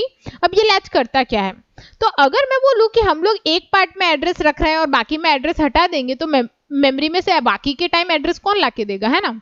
तो यहाँ पे हम लोग क्या टेक्निक फॉलो करते हैं, जब पर्टिकुलर सीक्वेंस के लिए, पर्टिकुलर टाइम के लिए जब ये AD0 to AD7 एड्रेस की तरह काम कर रहे हैं, तब हम लोग क्या करेंगे, यहाँ पे इस पर्टिकुलर एड्रेस को लॉक कर देंगे। अब इस लॉकिंग प्रोसेस में कौन हेल्प करता है, दैट इज ALE। इसका फुल फॉर्म आप देख लीजिए, that is address latch enable, और ये थर्ड पिन होती है। अगर आप प्रोसेसर की 40 पिन देखते हैं तो थर्ड पिन है। इस थर्ड पिन का बड़ा कमाल है, यहाँ पे ये डीमल्टीप्लेक्सिंग के लिए यूज की जाती है, यानी ये जो सेपरेशन होता है that is done with the help of ALE pin. तो ALE ऐसा क्या करती है, यहाँ पे ALE की कंडीशंस बनाई गई है कि सपोज ALE की जो पिन है वो हाई है या मैं कहूँ 1 है, उस पर्टिकुलर टाइम पे जो लाइंस है हमारी AD0 to AD7 वो एड्रेस की तरह काम करेगी, और अगर वो पिन 0 है तो उस पर्टिकुलर टाइम के लिए हमारा जो ये पूरा सिस्टम है बस का AD0 to AD7 डेटा के लिए काम करेगा। तो यहाँ पे ये जो लैच है ना, ये करता क्या है, सपोज ALE 1 हुई है, जब ये ALE 1 होगी ना तो ये पूरी लाइंस लैच की हेल्प से A0 to A7 की साइड चली जाएगी और डेटा वाली लाइंस बंद होती है। तो यहाँ पे लैच क्या करता है, लॉक कर देता है इस डेटा एड्रेस को। तो उस पर्टिकुलर टाइम पे जो एड्रेस लॉक हुआ है वो कंसिस्टेंटली अवेलेबल होता है पूरे साइकिल के लिए। तो हमारे पास एड्रेस तो आ गया। अब हमारी ALE 0 हो जाएगी। जैसे ALE 0 होगी तो हमारी जो लाइंस है वो एड्रेस को हटाएगी और डेटा पुट कर देगी, और डेटा को आप लोग जिस तरह से यूज करना चाहे, चाहे रीडिंग के लिए या राइटिंग के लिए यूज कर सकते हैं, from memory to processor and from processor to memory. तो इस तरह से डीमल्टीप्लेक्सिंग की जाती है AD0 की AD7 से। तो आपको ये चीज याद रखनी है कि demultiplexing is done with the help of pin ALE। ALE जब 1 है तब हमारा एड्रेस वाला पार्ट काम करेगा, that is A0 to A7 available होगा with the help of latch. And अगर ये पिन 0 है, ALE is 0, देन हमारा डेटा वाला पार्ट एक्टिवेट होता है। तो ये जो पिन्स है हमारी AD0 to AD7 वो सिर्फ D0 to D7 as a data pins काम करती है। तो यहाँ पे हमने देखा ALE पिन, पर ये ALE पिन होती कहाँ है फिर, तो ये आखिर में ये जो पिन है that exist in the timing and control circuit. तो अगेन ये टाइमिंग एंड कंट्रोल सर्किट का एक पार्ट है ये पिन। तो इसके साथ बहुत सारी पिन्स होती है। तो आप देख सकते हैं इसका काम क्या था, वहां पे टाइमिंग एंड कंट्रोल मेंटेन करना, किसका, एड्रेस एंड डेटा बस का। इसी के साथ हमारे पास जो नेक्स्ट पिन है जो मैंने बोला था लास्ट स्लाइड में कि हम एक्सप्लेन करेंगे, that is X1 and X0। तो ये क्रिस्टल के पिन्स हैं। तो क्रिस्टल होता क्या है भाई, एक्स्ट्रा चीज लगाने की जरूरत किसी को नहीं होती और यूज करना पसंद भी नहीं होता, बट प्रोसेसर में क्रिस्टल का काम बहुत इंपॉर्टेंट है क्योंकि ये क्लॉक जनरेशन में हेल्प करता है। तो अगर आप प्रोसेसर के अंदर टाइम डिफाइन करते हैं, एंड मैं सिर्फ 8085 की बात नहीं कर रही हूँ, जितने भी प्रोसेसर्स हम यूज करते हैं, चाहे वो आपका लेटेस्ट प्रोसेसर भी क्यों ना हो, अगर आप पीछे जाके देखेंगे ना PC इन्फो में या फोन के पीछे, वहां पे कुछ गीगाहर्ट्ज में होता है प्रोसेसर में। अगर आप स्पीड या फ्रीक्वेंसी चेक करेंगे दैट इज 2.05 गीगाहर्ट्ज और मे बी हायर। तो ये गीगाहर्ट्ज और ये सब कहाँ से आता है, that is done with the help of crystal. तो हर एक प्रोसेसर के साथ एक क्रिस्टल कनेक्ट किया जाता है, and this crystal is responsible for generating clock. तो ये क्लॉक करती क्या है, तो अगेन मैंने एक वीडियो बनाया था जहां पे मैंने स्पीड और टाइम का रिलेशनशिप बताया है कि क्रिस्टल की फ्रीक्वेंसी से टाइम कैसे निकाला जाता है। तो अगर आपने वो वीडियो नहीं देखा है तो आप देख लीजिएगा, आपको इसकी फॉर्मूला के साथ मैंने एक्सप्लेन किया है। पर यहाँ पे मैं शॉर्ट में आपको बता देती हूँ कि होता क्या है। आप लोग जब ये क्रिस्टल लगाते हैं ना तो इससे एक पर्टिकुलर टाइम फिक्स हो जाता है कि भाई इतने टाइम में प्रोसेसर इतना काम कर सकता है। इसका बेस्ट एग्जांपल ये है कि आप लोग अगर फोन ऑपरेट करते हैं तो जब भी आप कोई चीज कर रहे हैं, चीज इन द सेंस कोई भी एक्शन ले लीजिए, जैसे आपने कोई ऐप ओपन किया या फिर फोटो क्लिक की या फिर आप लोग पावर ऑफ कर रहे हैं, फोन को पावर ऑन कर रहे हैं, इन जितने भी एक्शंस को अगर आप नोटिस करेंगे इनका टाइम फिक्स है, यानी एक पर्टिकुलर टाइम में हो जाता है। इन्हें कोई 1 घंटा एक दिन लग गया, सपोज मैं बोल रही हूँ आज फोटो खींची तो आज 1 घंटा लगेगा एक फोटो खींचने के लिए, दैट डजंट हैपन। ऐसा भी नहीं होता ना कि एक दिन 5 मिनट में होगा, एक दिन 1 सेकेंड में होगा, दूसरे दिन 2 सेकेंड में होगा। 1-2 सेकेंड आप नोटिस नहीं करेंगे, पर अगर बहुत टाइम होगा तो you can definitely notice it, पर ऐसा होता नहीं है। हर बार जब भी आप कोई काम रिपीटेटिव करते हैं, अगर आप नोटिस करेंगे उसका एक पर्टिकुलर स्पेसिफिक टाइम फिक्स है, दैट इज डन या that is obtained with the help of this crystal. तो यहाँ पे क्रिस्टल पे जो फ्रीक्वेंसी होती है उससे टाइम निकालते हैं और टाइम की मदद से ये सॉल्व किया जाता है। That is formula of F is equal to 1/T। इससे होता क्या है, सिस्टम सिंक में होता है, यानी हर काम टाइम टू टाइम करता है, हमारे जैसे नहीं कि आज एक काम 15 मिनट में करेंगे दूसरे दिन 20 मिनट में करेंगे। तो टाइम पंक्चुअलिटी जरूरत होती है डिजिटल सिस्टम्स में, तो that is obtained with the help of crystal. यहाँ पे ये जो पिंस होती है ना, ये सिर्फ जनरेट करती है, यानी ये विद इन प्रोसेसर जनरेट कर रही है, पर प्रोसेसर दूसरे डिवाइसेस से भी तो कनेक्टेड है। जैसे इनपुट आउटपुट डिवाइसेस में कीबोर्ड ले लीजिए, माउस ले लीजिए, आपके लैपटॉप में है ना प्रोसेसर, तो वो सबसे कनेक्टेड है ही, कीबोर्ड से, माउस से, मॉनिटर से, फिर मेमोरी से। तो यहाँ पे अपन सिर्फ प्रोसेसर की स्पीड ही डिफाइन नहीं करते, जितने भी डिवाइसेस जो प्रोसेसर से कनेक्टेड है उनकी स्पीड भी हमें डिफाइन करनी होती है। तो that is done with the help of clock out pin. तो अगेन ये कंट्रोल एंड टाइमिंग सर्किट का ही एक पार्ट होता है। तो ये पिन देखिए बाहर जा रही है, इसका एरो बाहर है, क्यों? क्योंकि ये जितना भी सिस्टम है, हमारा सिस्टम मतलब जो भी कनेक्टेड पार्ट्स है या डिवाइसेस है प्रोसेसर के, उन सबको ये क्लॉक फ्रीक्वेंसी सेंड करेगी कि मैं ये प्रोसेसर या मैं इस पर्टिकुलर सिस्टम का प्रोसेसर इस स्पीड पे काम कर रहा हूं, तो आप सबको भी उतनी ही स्पीड पे काम करनी है। स्पीड मतलब मैं इंसानों की बात नहीं कर रही हूँ, I am telling about the digital devices, that is keyboard, mouse, memory, anything that you can connect with the processor, may be A USB drive. तो ये सारे डिवाइसेस की स्पीड सिंक में लाने के लिए क्लॉक फ्रीक्वेंसी काम करती है। तो ये 3 पिन हमेशा साथ में काम करती है।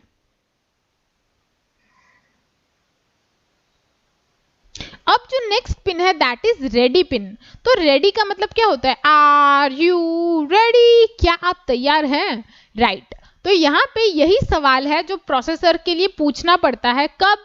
जब इसे हम किसी स्लो डिवाइस से कनेक्ट करते हैं। स्लो डिवाइस मतलब अगर प्रोसेसर है उसकी स्पीड, मैं बोलूँ कि बहुत स्पीड में काम करता है, यानी आपने देखा होगा फोन के अंदर भी स्पीड डिफरेंस आता है, किसी के अंदर कोई भी ऐप जल्दी ओपन होता है या क्लिक्स जल्दी हो जाते हैं या उसकी प्रोसेसिंग फास्ट होती है। ऐसे ही कोई ऐसे डिवाइसेस भी होते हैं जो बहुत स्लो काम करते हैं। अगर आपको कंपेयर करना हो, कोई पुराना फोन ले लीजिएगा, आज से 2-3 साल पुराना, और जो लेटेस्ट वर्जन आए हैं फोन के, वो अगर आप कंपेयर करेंगे आपको स्पीड डिफरेंस दिख जाएगा जब भी आप कोई सेम ऐप दोनों फोन में ओपन करेंगे। तो यहाँ पे क्या होता है कि सपोज अब आप फोन टू फोन कनेक्ट नहीं करते ऑब्वियसली, पर अगर आप फोन में कोई एक्सटर्नल डिवाइस लगा रहे हैं और वो डिवाइस स्लो है, यानी उसका वर्किंग स्पीड कम है, तब वहां पे प्रॉब्लम क्या होगी कि दोनों को स्पीड मैच करनी पड़ेगी। अगर वो दोनों अलग अलग स्पीड पे कनेक्ट करेंगे तो डेटा करप्ट हो जाएगा ड्यूरिंग द ट्रांसफर और ड्यूरिंग द कम्युनिकेशन। तो यहाँ पे ये रेडी सिग्नल उसके लिए यूज किया जाता है। तो यहाँ पे जब भी कोई एक्सटर्नल डिवाइस कनेक्ट किया जाता है तो पेरिफेरल डिवाइसेस माइक्रो प्रोसेसर को सिग्नल भेजते हैं कि मैं कम्युनिकेशन के लिए तैयार हूं या डेटा सेंड करने के लिए, रिसीव करने के लिए रेडी हूं।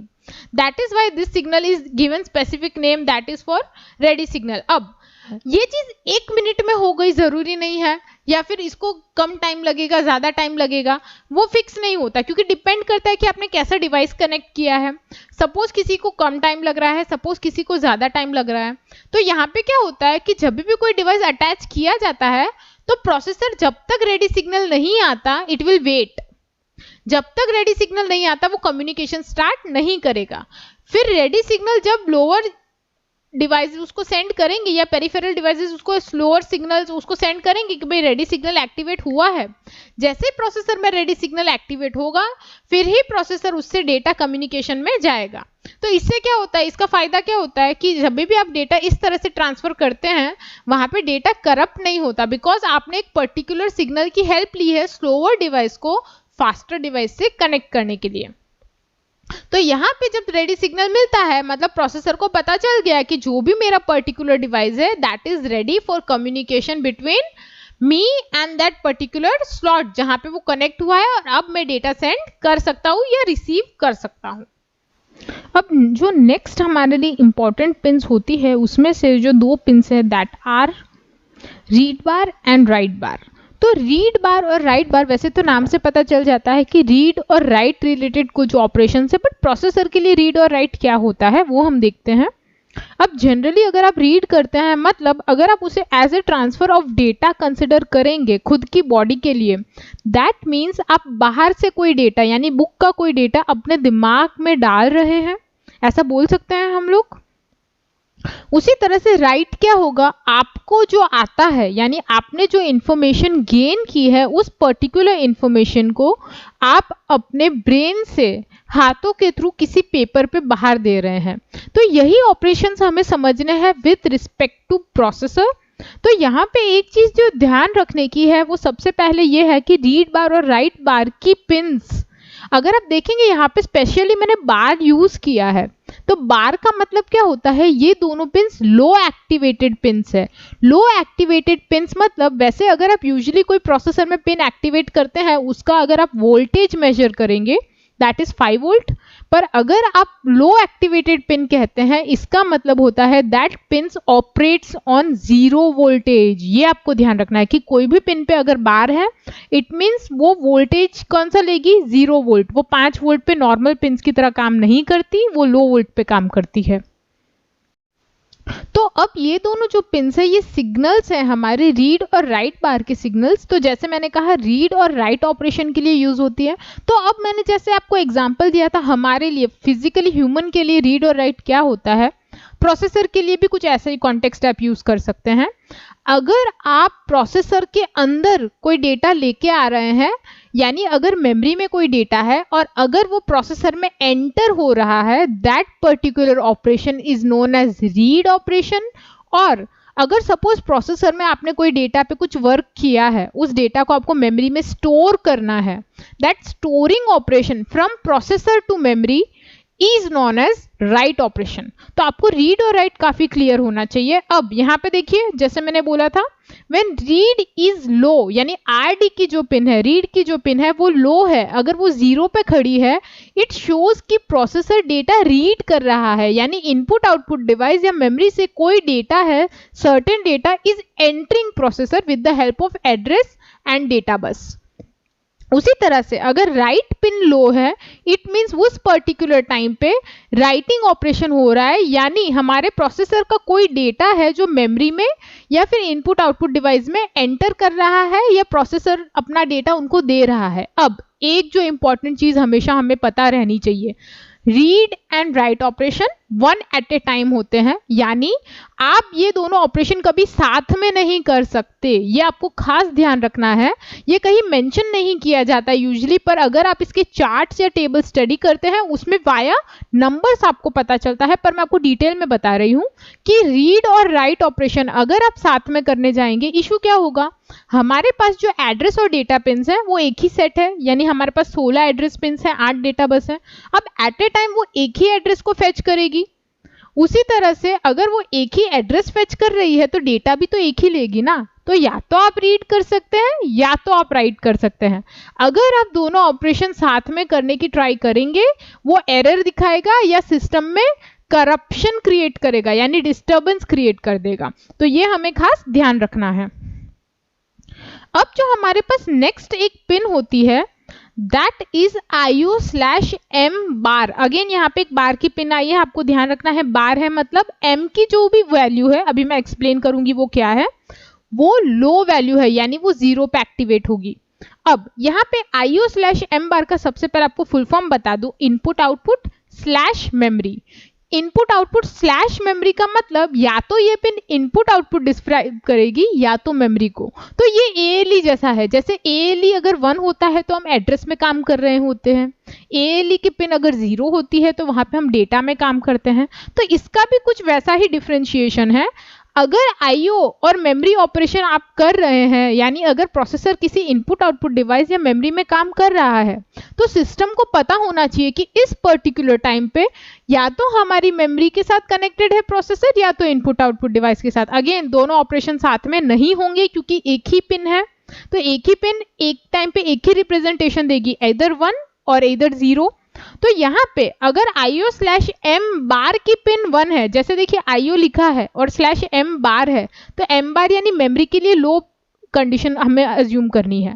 तो IO की पिन अगर 1 है तो 8085 हमारा इनपुट आउटपुट ऑपरेशन कर रहा है। इन शॉर्ट वो किसी इनपुट आउटपुट डिवाइस जैसे कीबोर्ड हो गया, माउस हो गया, जो हमारे इनपुट डिवाइसेस है, या फिर मॉनिटर हो गया जो हमारा आउटपुट डिवाइस है, उसके साथ कुछ ऑपरेशन कर रहा है या उनके साथ अभी पर्टिकुलरली इस टाइम पीरियड में कनेक्शन में है।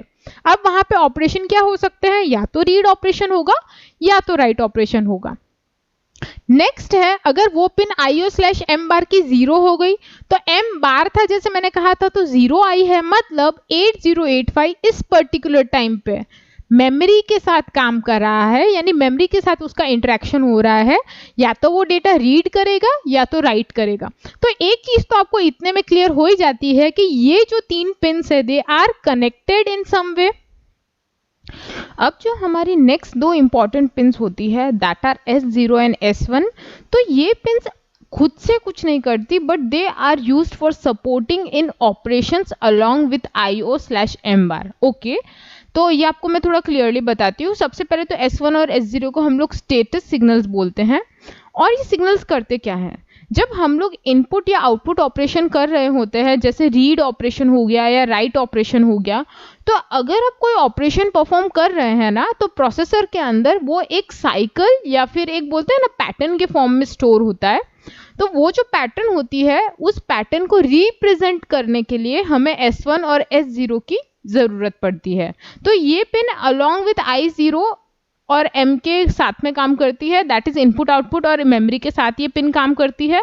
तो यहाँ पे मैंने एक एग्जांपल लिया है, आप देख सकते हैं कि IO/M की जो पिन है अगर वो 0 है तो सबसे पहले वो मेमोरी को रिप्रेजेंट करेगी, और S1 भी अगर 0 है और S0 की वैल्यू 1 है तो ये कोड बन गया। अगर आप देखेंगे तो 001, तो जब ये कोड बनता है this represents a cycle in 8085, और उस साइकिल का नाम होता है मेमोरी राइट साइकिल। तो इस तरह से बहुत सारी साइकिल्स होती है जिसको इस तरह से रिप्रेजेंट किया जाता है with the combination of IO/M और S1 और S0। तो हम जब नेक्स्ट चैप्टर करेंगे तब उसमें हम लोग डिटेल में पढ़ेंगे, पर आपको अभी इतना क्लियर होना चाहिए कि they are like supporting pins for input output operations which are indicated with help of this pins. तो इन पिन्स की हेल्प से हम लोग कोई भी ऑपरेशन जब हो रहा है प्रोसेसर में, इनपुट रीड, इनपुट राइट या मेमोरी रीड, मेमोरी राइट, ये पिन्स वहां सपोर्ट करती है टू शो कि क्या इंस्ट्रक्शन वहां पे रन हो रहा है।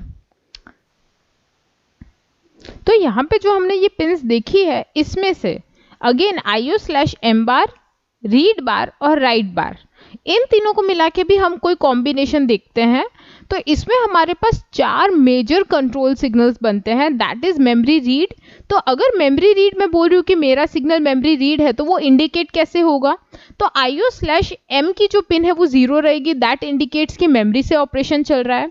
अगेन RD यानी जो रीड की पिन है वो भी 0 रहेगी, reason is read is low signal, तो 0 पे वो एक्टिवेटेड है तो मेमोरी रीड होगा, और उस पर्टिकुलर टाइम पे WR की पिन 1 होगी, दैट इंडिकेट्स कि अभी राइट की पिन वर्किंग कंडीशन में नहीं है।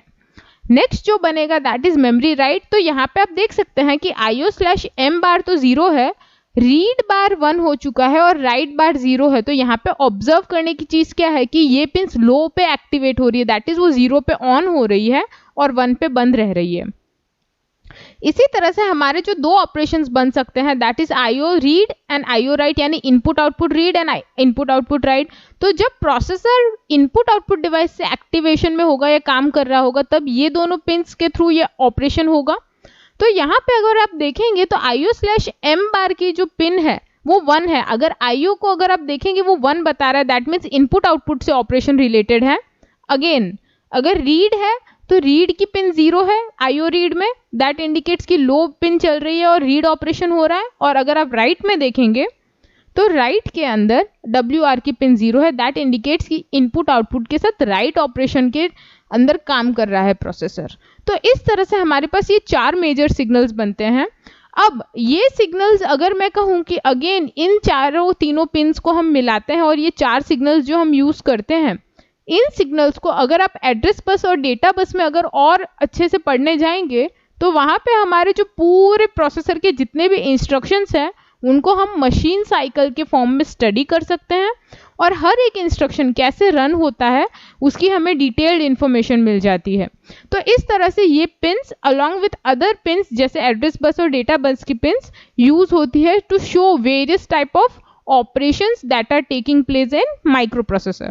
तो ये जो पिन्स है अभी हमने इतने डिटेल में नहीं देखी है, इसके लिए हम सेपरेट मॉड्यूल में पढ़ेंगे, पर आपको फिलहाल इतनी पिन्स का बेसिक आइडिया हो जाना चाहिए। तो अब जो हमारी दो और इम्पॉर्टेंट पिन्स होती है that is hold and HLDA। तो अगेन इन पिन्स का काम है वो कुछ अलग है पर बहुत इम्पॉर्टेंट भी है। यहाँ पे ये जो दो पिन्स है they are used for DMA controller. अगर आप ये नाम पहली बार सुन रहे हैं तो लेट मी गिव डेफिनेशन।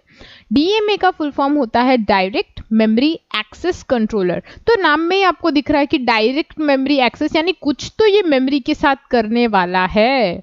तो यहाँ पे ये सिग्नल का काम क्या होता है मैं आपको समझा देती हूँ, पर उससे पहले मैं आपको बताती हूँ DMA क्या होता है। तो सपोज आप अज्यूम कीजिए कि प्रोसेसर है। अब प्रोसेसर मेमोरी से भी कनेक्टेड होता है और इनपुट आउटपुट डिवाइसेस भी कनेक्टेड होता है। अगर मैं कहूँ कि एक सर्टेन कंडीशन में प्रोसेसर का काम सिर्फ मेमोरी में डेटा ट्रांसफर करना है, यानी सपोज मैं कहूँ कि एक मेमोरी का डेटा लेके आए फिर दूसरी लोकेशन पे रखे, फिर दूसरी मेमोरी का डेटा लेके आए फिर तीसरी लोकेशन पे रखे, इस तरह का अगर डेटा ट्रांसफर का कुछ काम प्रोसेसर को करना है तो यहाँ पे ऑपरेशन तो वही होगा कि इनपुट रीड इनपुट राइट की पिन एक्टिवेट होगी या फिर मेमोरी रीड मेमोरी राइट की पिन एक्टिवेट होगी। उसके लिए सारे स्टेटस सिग्नल्स वर्किंग कंडीशन में होंगे। तो अगर प्रोसेसर के सारे सिग्नल्स वर्किंग कंडीशन में है इंक्लूडिंग द बसेस, तो प्रोसेसर कुछ और काम कर पाएगा क्या? सवाल सा है। It is just like that हम ऑलरेडी कुछ काम कर रहे हैं बहुत इंपॉर्टेंट, अब मुझे बोले कि उसी के साथ दूसरा काम भी करना है। It is just like that कि मुझे कोई बोल रहा है स्कूल भी चले जाओ, एट द सेम टाइम आप कहीं और होटल में भी चले जाओ, नहीं होगा ना। एट ए टाइम आप एक ही जगह पे हो सकते हो। उसी तरह से जब प्रोसेसर में ऐसा काम होता है, सपोज DMA से अगर उसको काम करवाना है तो ये क्या होता है, यहाँ पे मेमोरी ट्रांसफर चल रहा है प्रोसेसर के बीच में, तो प्रोसेसर तो बहुत बिजी है, तो DMA को उस पर थोड़ी सी दया आ जाती है। तो यहाँ पे ये DMA करता क्या है, इसका नाम जैसे मैंने कहा था डायरेक्ट मेमोरी एक्सेस कंट्रोलर है। तो यहाँ पे ये कंट्रोलर होल्ड सिग्नल भेजता है, किसे? प्रोसेसर को। यहाँ पे जब DMA होल्ड सिग्नल भेजता है तो इसका मतलब क्या है, इट इज आस्किंग प्रोसेसर कि क्या तुम मुझे अपनी बसेस यूज करने दोगे। अगेन ध्यान दीजिएगा मैं बाकी सिग्नल्स की बात नहीं कर रही हूँ, सिर्फ मैं बसेस की बात कर रही हूँ, that is data bus and address bus. तो ये डेटा बस और एड्रेस बस कोई क्यों मांग रहा है? अगर मैं कहूँ कि आपको डेटा ट्रांसफर करना है सिर्फ मेमोरी के अंदर, तो आपको सिर्फ एड्रेस और डेटा ही चाहिए ना, उसके अलावा कुछ जरूरत पड़ेगी क्या हमें? मेमोरी लोकेशन आ गई, उसका डेटा हम ला रहे हैं, ट्रांसफर कर रहे हैं। इसके अलावा जो बाकी के सिग्नल्स है वो प्रोसेसर रख सकता है, यानी input output read bar right, but ये सारे सिग्नल्स नहीं मांग रहा है DMA, सिर्फ डेटा बस मांग रहा है। इसका रीजन ये है क्योंकि DMA खुद एक कंट्रोलर है, तो उसके पास खुद के सिग्नल्स होते हैं, रीड राइट IO के SO S1 के, तो वो सिग्नल्स वो सारा काम कर लेंगे। वो सिर्फ परमिशन मांग रहा है प्रोसेसर से। अगर प्रोसेसर बहुत ज्यादा बिजी है तो DMA क्या बोल रहा है, if you are very busy मुझे अपनी बसेस दे दो, डेटा ट्रांसफर का सारा काम मैं देख लूंगा। अब ये पूछा है DMA ने, सिर्फ पूछा है। अगर कोई आपसे मदद मांगता है या मदद देता है तो वो आके पूछेगा ना, मे आई हेल्प यू, है ना। अगर कोई आपकी मदद करने आएगा द वेरी फर्स्ट क्वेश्चन पूछते मे आई हेल्प यू। अगर आप हाँ बोलेंगे तो ही वो मदद करेगा। तो यहाँ पे भी वही होता है। यहाँ पे जब HOLD सिग्नल DMA देता है प्रोसेसर को, अगर प्रोसेसर यस बोलता है, दैट इज कि अगर किसी ने आपको पूछा मे आई हेल्प यू, और अगर आपको फाइन हेल्प मी आउट, उसी तरह से प्रोसेसर भी यहाँ पे HLDA सिग्नल देता है, दैट इज लाइक फाइन तुम मेरी मदद करो। तो अगर प्रोसेसर HLDA सिग्नल वापस DMA कंट्रोलर को देगा, at that point only DMA controller ये ट्रांसफर का काम हाथ में लेता है। सपोज DMA ने पूछा होल्ड देके कि क्या मैं मदद करूं, पर प्रोसेसर ने नहीं दिया HLDA, तो वो ट्रांजैक्शन या वो डेटा ट्रांसफर DMA के कंट्रोल में नहीं आता। ये आपको ध्यान रखना है कि HLDA जब तक नहीं मिलेगा DMA उस एक्शन में इंटरप्रेट नहीं कर पाएगा या बीच में नहीं जा पाएगा। अगर प्रोसेसर उसको HLDA देता है तो उस पर्टिकुलर टाइम पे क्या होगा, डीएमए अब सारा डेटा ट्रांसफर जो मेमोरी में हो रहा था वो हैंडल करेगा। उस पर्टिकुलर टाइम पे अगर प्रोसेसर चाहे तो कोई और इनपुट आउटपुट डिवाइस या मे बी कोई और अदर सिग्नल से काम करना चाहता है या कुछ और ऑपरेशन करना चाहता है, वो फ्री हो जाता है और कर सकता है। अब इसने डेटा ट्रांसफर स्टार्ट करने से पहले परमिशन मांगी। अब जैसे ही डेटा ट्रांसफर अगेन कंप्लीट हो जाएगा तो प्रोसेसर को वापस पता चलना तो चाहिए कि ट्रांसफर कंप्लीट हो गया, तब डीएमए अगेन उसको एचएलडीए भेजेगा। इस बार रिवर्स, यहाँ पे डीएमए क्या भेजेगा कि डेटा ट्रांसफर कंप्लीट हो चुका है और मैं बसेस वापस भेज रहा हूँ। इसका रीजन क्या है? ऐसा हमेशा तो नहीं होगा ना कि पूरा डेटा ट्रांसफर प्रोसेसर का जो डीएमए ही करेगा, कभी कभी प्रोसेसर को भी खुद की बसेस पे कंट्रोल चाहिए, राइट? तो उस पर्टिकुलर टाइम पे क्या होता है कि डीएमए ने अपना काम कर दिया and then again it will give its buses, यानी जो उसने बसेस पे कंट्रोल लिया था, that is A0 to A16 वाली जो पिंस थी प्रोसेसर की, वो यूज में ले रहा था, वो वापस रिटर्न कर देगा। तो इस तरह से हमारा होल्ड और एचएलडीए काम करता है। It is just like that, आप जब मे आई हेल्प यू पूछ रहा है डीएमए प्रोसेसर को और एचएलडीए देके प्रोसेसर बोल रहा है yes you can help me, तो इसी तरह से ये काम होता है। अब जो नेक्स्ट पिंस जो हम देखने वाले हैं that is reset in bar. Bar again देखना है, बार है मतलब लो एक्टिवेटेड सिग्नल है, और रीसेट आउट। तो रीसेट क्या होता है? आई एम श्योर आप लोगों ने फोन के अंदर या लैपटॉप के अंदर फॉर्मेटिंग करके कुछ तो सुना होगा। फॉर्मेटिंग मतलब मैं एडिटिंग वाला फॉर्मेट नहीं कर रही हूँ। हम लोग बोलते हैं ना, अगर किसी पीसी में वायरस हो गया हो या फोन में कुछ ग्लिच है तो हम लोग उसे फॉर्मेट मारते हैं, यानी उसके अंदर जो फोन लाने के बाद हमने एक्स्ट्रा डेटा ऐड किया है अपनी तरफ से, may be cash, may be extra files, may be apps, उन सब डेटा को हम लोग डिलीट कर देते हैं और उसको इनिशियल कंडीशन पे, यानी जब आप वो फोन लाए थे उसके अंदर कौन से इनिशियल एप्स थे या इनिशियल डेटा था उतना ही अवेलेबल रहेगा। तो यहाँ पे सपोज प्रोसेसर है तो आपके फोन में भी प्रोसेसर होता है, लैपटॉप में भी प्रोसेसर होता है, तो जब आप वो फॉर्मेट मारते हैं ना, इनडायरेक्टली आप वो रीसेट की पिन क्लिक कर रहे होते हैं। तो यहाँ पे हमारे पास दो पिन्स होती है, that is reset in and reset out. तो रीसेट इन क्या करती है? सबसे पहले तो ये चीज आपको क्लियर होनी चाहिए कि दुनिया में कोई भी ऐसा फोन या ऐसा लैपटॉप नहीं है जो खुद से एक दिन मन में आया कि रीसेट होना है और रीसेट हो जाएगा। Reset is a command given by user, यानी हम उसको रीसेट करते हैं। अगर आप 8085 भी लाएंगे, अगर आप सिमुलेशन कर रहे हैं तो उसमें रीसेट की पिन होगी, या तो फिर अगर आप किट देख रहे हैं वहां पे एक छोटी सी बटन होती है जिसे आप क्लिक करते हैं तो सिस्टम रीसेट होता है। यानी अपने आप दुनिया का कोई प्रोसेसर रीसेट नहीं होता अनटिल एंड अनलेस उसमें कोई वायरस या प्रॉब्लम हो। तो यहाँ पे क्या होता है, सपोज आपने रीसेट क्लिक किया तो रीसेट से होगा क्या? सबसे पहले तो आपका जो इंटरनल स्ट्रक्चर है रजिस्टर्स का, यानी प्रोसेसर के अंदर के जितने भी रजिस्टर्स है सब जीरो पे सेट हो जाएंगे। अगर इनिशियली कोई वैल्यू थी सब जीरो हो जाएगी। दूसरा, आपकी जो मेमोरी है उसकी जो लोकेशन है, यूजुअली प्रोग्राम काउंटर जब प्रोग्राम रन कर रहा होता है उस लोकेशन पे होता है, पर सिंस आपने रीसेट मारा है प्रोग्राम काउंटर 000H पे चला जाएगा, यानी मेमोरी से डेटा डिलीट नहीं होता। ये आपको ध्यान रखना है, मेमोरी एक्सटर्नल कंपोनेंट है, उसका डेटा डिलीट नहीं होगा, पर जो प्रोसेसर के खुद के अंदर की जो छोटी मेमोरी है ना, जो रजिस्टर्स है, उसका सारा डेटा डिलीट डेफिनेटली हो जाता है। अब ये तो रीसेट हो गया, सिस्टम प्रोसेसर खुद से रीसेट हो गया, हमने रीसेट कर दिया, पर प्रोसेसर सिर्फ अकेला थोड़ी खड़ा होता है, उसके साथ साथ इनपुट आउटपुट डिवाइसेस भी होते हैं, शायद डीएमए कंट्रोलर भी होता है, और भी बहुत सारे टाइमर्स होंगे, मे बी काउंटर्स, जो भी आपने एक्सटर्नली अटैच किया है। अब सपोज आप कहीं कुछ रन कर रहे थे, अचानक से किसी ने रीसेट दिया, मतलब ऑब्वियसली यूजर हम ही देंगे, अगर कुछ प्रॉब्लम हुई आप रीसेट कर रहे हो तो प्रोसेसर रीसेट हो गया, पर बाकी के सिस्टम का क्या? बाकी का सिस्टम ऐसे चलेगा? नहीं चलेगा, हमें सब चीजों को भी रीसेट करना पड़ता है। तो यहाँ पे रीसेट आउट क्या करता है, जब प्रोसेसर रीसेट होता है तो अब हम रीसेट इन दे रहे हैं, दैट इज कि हमने रीसेट मारा। रीसेट आउट इज लाइक वो सबको इन्फॉर्म कर रहा है, ब्रॉडकास्ट कर रहा है कि मैं रीसेट हो गया हूं, तुम भी सब रीसेट हो जाओ, मैंने जो पहले का प्रोग्राम डाला था स्टॉप दैट और इरेज दैट, ठीक है। इट इज लाइक प्रोसेसर खुद से सब जितने भी डिवाइसेस उसके साथ कनेक्टेड है सबको रीसेट का सिग्नल देगा कि तुम लोग सब भी रीसेट हो जाओ। तो इस तरह से होता है कि प्रोसेसर रीसेट अकेला नहीं होता, उसके साथ जितने भी उसके साथ जो सॉफ्टवेयर्स है, मे बी मॉड्यूल्स है, इनपुट आउटपुट के जितने भी कनेक्टेड है, उन सबको भी वो जीरो पे सेट कर देगा। इसी तरह से पूरा सिस्टम ओवरऑल रीसेट हो जाएगा। तो ये हुआ रीसेट। अब ये हमने पूरे प्रोसेसर की सब पिन्स पढ़ ली, पर ऐसी दो पिन्स है जिसको अगर आप नहीं पढ़ते तो तो आपका प्रोसेसर चल ही नहीं सकता। तो आप देख सकते हैं ब्लैक में ये पिन आई है, that is 5 volt and ground. तो ऑब्वियसली सपोज मैं बोल रही हूँ कि प्रोसेसर में मैंने 38 पिन कर ली सब और उसको पावर ही नहीं दिया, सब कुछ लगाया है पर पावर नहीं है, तो ऑब्वियसली प्रोसेसर नहीं चलेगा। Every system or every processor and controller or maybe any system that is electrically or electronically working, it requires some voltage। तो यहाँ पे एक चीज ध्यान रखने की है कि जब आप वोल्टेज लिखते हैं ना, स्पेसिफिकली ध्यान रखना है कि कोई रैंडम नंबर नहीं लिख देना है। हर एक प्रोसेसर का खुद का एक वोल्टेज होता है जिसपे वो ऑपरेट करता है। तो यहाँ पे 8085 स्पेसिफिकली 5 वोल्ट पे ऑपरेट करता है, ये आपको ध्यान रखना चाहिए। अब ग्राउंड क्यों?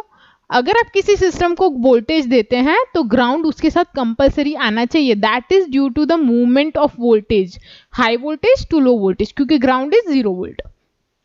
तो अब हमने 40 की 40 पिंस हमने यहाँ डिस्कस कर ली है प्रोसेसर की। अब मैंने कहा पिंस डिस्कस कर ली है, पर एक्चुअल में हमने आर्किटेक्चर डिस्कस किया था, राइट? तो यहाँ पे अब क्या होता है, हम यूजुअली जब बुक्स में पढ़ेंगे ना, तो बुक्स में यूजुअली पहले पिन डायग्राम दिया जाता है एंड देन आर्किटेक्चर दिया जाता है। तो होता क्या है, हम लोग पिन डायग्राम को रटने की ट्राई करते हैं, 40 पिन से उनके नंबर याद करेंगे, फिर उनके क्या वर्क है उसको रटेंगे, और फिर बाद में पता चलता है कि आर्किटेक्चर भी सेम है। तो मैं आपको एक सजेशन देती हूँ, एक क्विकली आपको अगर रिमेंबर करना है कि भाई पिन डायग्राम क्या है, please do the architecture first. ऐसा क्यों? जस्ट हैव अ लुक, आप देख सकते हैं ये जो पूरा आर्किटेक्चर जो मैंने आपको समझाया है, अगर आप इसके जितने भी एरोज हैं नोटिस करेंगे, जैसे इंटरप्ट के 4-5 एरोज है, आप देख सकते हैं 6 एरोज है वहां पे। INTA बार अगर 5 इंटरप्ट देखेंगे तो INTR 5.5, 6.5, 7.5 ट्रैप, फिर SID, SOD। फिर अगर आप नीचे की साइड में आएंगे, टाइमिंग एंड कंट्रोल की बहुत सारी पिन है जो अभी हमने जस्ट देखी। फिर X0, X1, ground 5 volt, address buffer और डेटा बफर के नीचे एड्रेस और डेटा की पिन्स होती हैं। तो एक्चुअल में अगर आप आर्किटेक्चर कर लेते हैं ना, तो आपका पिन डायग्राम अपने आप हो जाता है। तो आई वुड सजेस्ट कि अगर आप पढ़ने वाले हैं 8085 अच्छे से, अगर बोलते हैं ना बहुत डिवोशन के साथ अगर आप पढ़ने वाले हैं, please don't go for pin diagram first, पहले अच्छे से आर्किटेक्चर कर लीजिए, आपको पिन डायग्राम अपने आप याद हो जाएगा। अब ये मैं आपको दिखाती हूँ कंपैरिजन। तो अब ये जो हमारा आर्किटेक्चर है, इसका पिन डायग्राम में मैं आपको वर्जन दिखाती हूँ। तो यहाँ पे हम जो डिस्कस करने वाले हैं, that are actually 2 pin diagrams. That is pin diagram जो एक तो हमारा जो नॉर्मल होता है पिन डायग्राम 40 पिन का वो, और दूसरा होता है that is functional pin diagram of 8085। तो फंक्शनल पिन डायग्राम क्या होता है वो भी मैं आपको समझा दूंगी। तो सबसे पहले तो ये देख लेते हैं, हमारा जो बोलते हैं ना एथिकल पिन डायग्राम है हमारा 40 पिन वाला फ्रॉम विथ नंबर्स। तो आप देख सकते हैं X1, X2 is X1 and X2 crystals की पिन है जो 1 और 2 पे कनेक्टेड है, जहाँ पे क्रिस्टल लगेंगे। फिर अगेन आप देखेंगे तो यहाँ पे जो पिन्स है उसका जो सिस्टम है ना, थोड़ा सा हिला हुआ है। हिला हुआ इसलिए क्योंकि कोई पिन्स साथ में है और कोई कोई पिन साथ में नहीं है, बट मोस्टली अगर आप देखेंगे ना तो पिन्स जो एक जैसा काम करती है, दे आर टुगेदर। तो यहाँ पे अगर आप SID और SOD की देखेंगे पिन्स, वो साथ में है, दैट इज 4 एंड 5। तो सीरियल इनपुट और आउटपुट की पिन्स है वो। फिर हमारे ट्रैप है 7.5, 6.5, INTR, INTA, that are pins for interrupt section. Again आप नीचे देखेंगे तो AD0 to AD7, that is lower address bus and data bus. फिर A8 to A15 जो हमारी 21 to 28 के पिन्स है, that are higher address bus. तो यहाँ पे वो सिर्फ A8 to A15 है। अगेन आपको पता होगा कि जैसे मल्टीप्लेक्सिंग और डीमल्टीप्लेक्सिंग का कंसेप्ट होता है वो। फिर हमारी जो पिन्स है that is S0, ALE, right bar, read, S1, IO/M। तो अगेन ये पिन्स का ग्रुप होता है क्योंकि ये कंट्रोल सिग्नल्स है for memory read and memory write operations, input read and input right operations. फिर जो पिन है दैट इज रेडी। तो रेडी का सिग्नल क्या करता है, that is used for synchronising for slow peripheral device with processor. तो प्रोसेसर के साथ अगर कोई स्लो डिवाइस आ रहा है तो प्रोसेसर को थोड़ी देर के लिए रुकना पड़ता है, that is given by ready. फिर है रीसेट इन। तो रीसेट इन है हमारी 36 पिन और रीसेट आउट है 3rd पिन। तो ये थोड़ी सी अलग हुई है, बाकी तो बाकी सब पिन्स लाइन में ही है। तो ये दोनों पिन्स का है कि रीसेट इन और रीसेट आउट थोड़े ऊपर नीचे चल रहे हैं। फिर है X1, X2 के साथ जो एक पिन होती है दैट इज क्लॉक आउट। तो वो अगेन इस साइड में 37th पिन है। फिर 38 और 39 that is hold and HLDA जो DMA कंट्रोलर के लिए यूज होती है। और VSS और VCC, तो यहाँ पे ग्राउंड नहीं लिखा है, तो आपको ध्यान होना चाहिए कि VSS यानी आपका जो सिस्टम है वो VSS और VCC को ग्राउंड और पावर सप्लाई के फॉर्म में देखता है। अब ये मैंने आपको एथिकल पिन डायग्राम बताया, ये यानी जो बोलते हैं टिपिकल होता है वो। इसका बेटर वर्जन जो मैं कहूंगी that is functional pin diagram. Functional pin diagram की खासियत क्या है, इसे अरेंज करके रखा गया है। आप देख सकते हैं जो ग्रुप है या जो बंचिंग है that is quite proper here. तो यहाँ पे अगर आप ध्यान से नोटिस करेंगे तो SID SOD एकदम अच्छे से बताया है विथ एरोज, जो अपने नॉर्मल पिन डायग्राम में नहीं बताया जाता कि इंटरनल पिन कौन सी है, एक्सटर्नल पिन कौन सी है, यानी जो अंदर आ रही है, जो पिन्स बाहर जा रही है, उसका जो डिपिक्शन है वो फंक्शनल पिन डायग्राम में काफी प्रॉपर होता है। तो अगेन मैं आपको सजेस्ट करूंगी, अगर आप कभी पढ़ रहे हैं तो better to prefer reading functional pin diagram, क्योंकि वो ज्यादा स्पेसिफिक होता है। वरना तो आप नंबर के साथ पिन्स याद करते ही हैं, पर आई थिंक नंबर याद रखना जरूरी नहीं है, उसका वर्किंग याद रखना जरूरी है। इसी के साथ अगर आप बैक यानी देखेंगे अपने इस डायग्राम को, तो यहाँ पे ये जो पिन्स है इसको थोड़ी छोटे फॉर्म में यानी एक एक लाइन ड्रॉ करके नहीं बताया है, थोड़ा सा स्पेस देके बनाया गया है, तो बहुत अच्छी से दिख रही है। तो पावर सप्लाई ग्राउंड साथ में दिए हैं, X1 X2 के इधर क्रिस्टल लगाया है। इसी के साथ यहाँ पे मेंशन किया गया है कि एक्सटर्नली इनिशिएटेड पिन्स है, एक्सटर्नली एक्नॉलेजमेंट पिन्स है। तो यहाँ पे हर चीज का प्रॉपर डिस्क्रिप्शन है। तो अगेन आई वुड सजेस्ट कि अगर आप पिन डायग्राम पढ़ रहे हैं तो सबसे पहले तो आर्किटेक्चर के बाद ही पढ़िएगा, दैट इज अ मस्ट अगर आप अच्छे से करना चाहते हैं पिन डायग्राम और आर्किटेक्चर तो। एंड अगर आप पिन डायग्राम कर रहे हैं तो दोनों ऑप्शन आपके पास अवेलेबल होते हैं, एक तो जो टिपिकल पिन डायग्राम है वो, दूसरा है फंक्शनल पिन डायग्राम। तो अगेन अगर आप फंक्शनल पिन डायग्राम पढ़ते हैं that is really proper in terms of arrow as well as in description. तो आई वुड सजेस्ट कि आप फंक्शनल पिन डायग्राम पढ़िए। तो आर्किटेक्चर अगर आपने अच्छे से कर लिया है तो आप फंक्शनल पिन डायग्राम तो वैसे भी अच्छे से ड्रॉ कर ही लेंगे। आई होप ये आपको पूरा आर्किटेक्चर अच्छे से समझ आ गया होगा। अगर आपको कोई डाउट है तो आप मुझे कमेंट सेक्शन में पूछ सकते हैं, I would definitely try to answer you out. And अगर आपको इस पूरे लेक्चर में अच्छा लगा हो कि कंसेप्ट मैंने अच्छे से एक्सप्लेन किया है, please do give me a like and don't forget to share this video with the helpful और नीडी। जिसको भी ये लगता है कि जिसको आर्किटेक्चर में प्रॉब्लम है और ये वीडियो हेल्प कर सकता है, प्लीज उसके साथ ये वीडियो जरूर शेयर कीजिएगा। Till then thank you.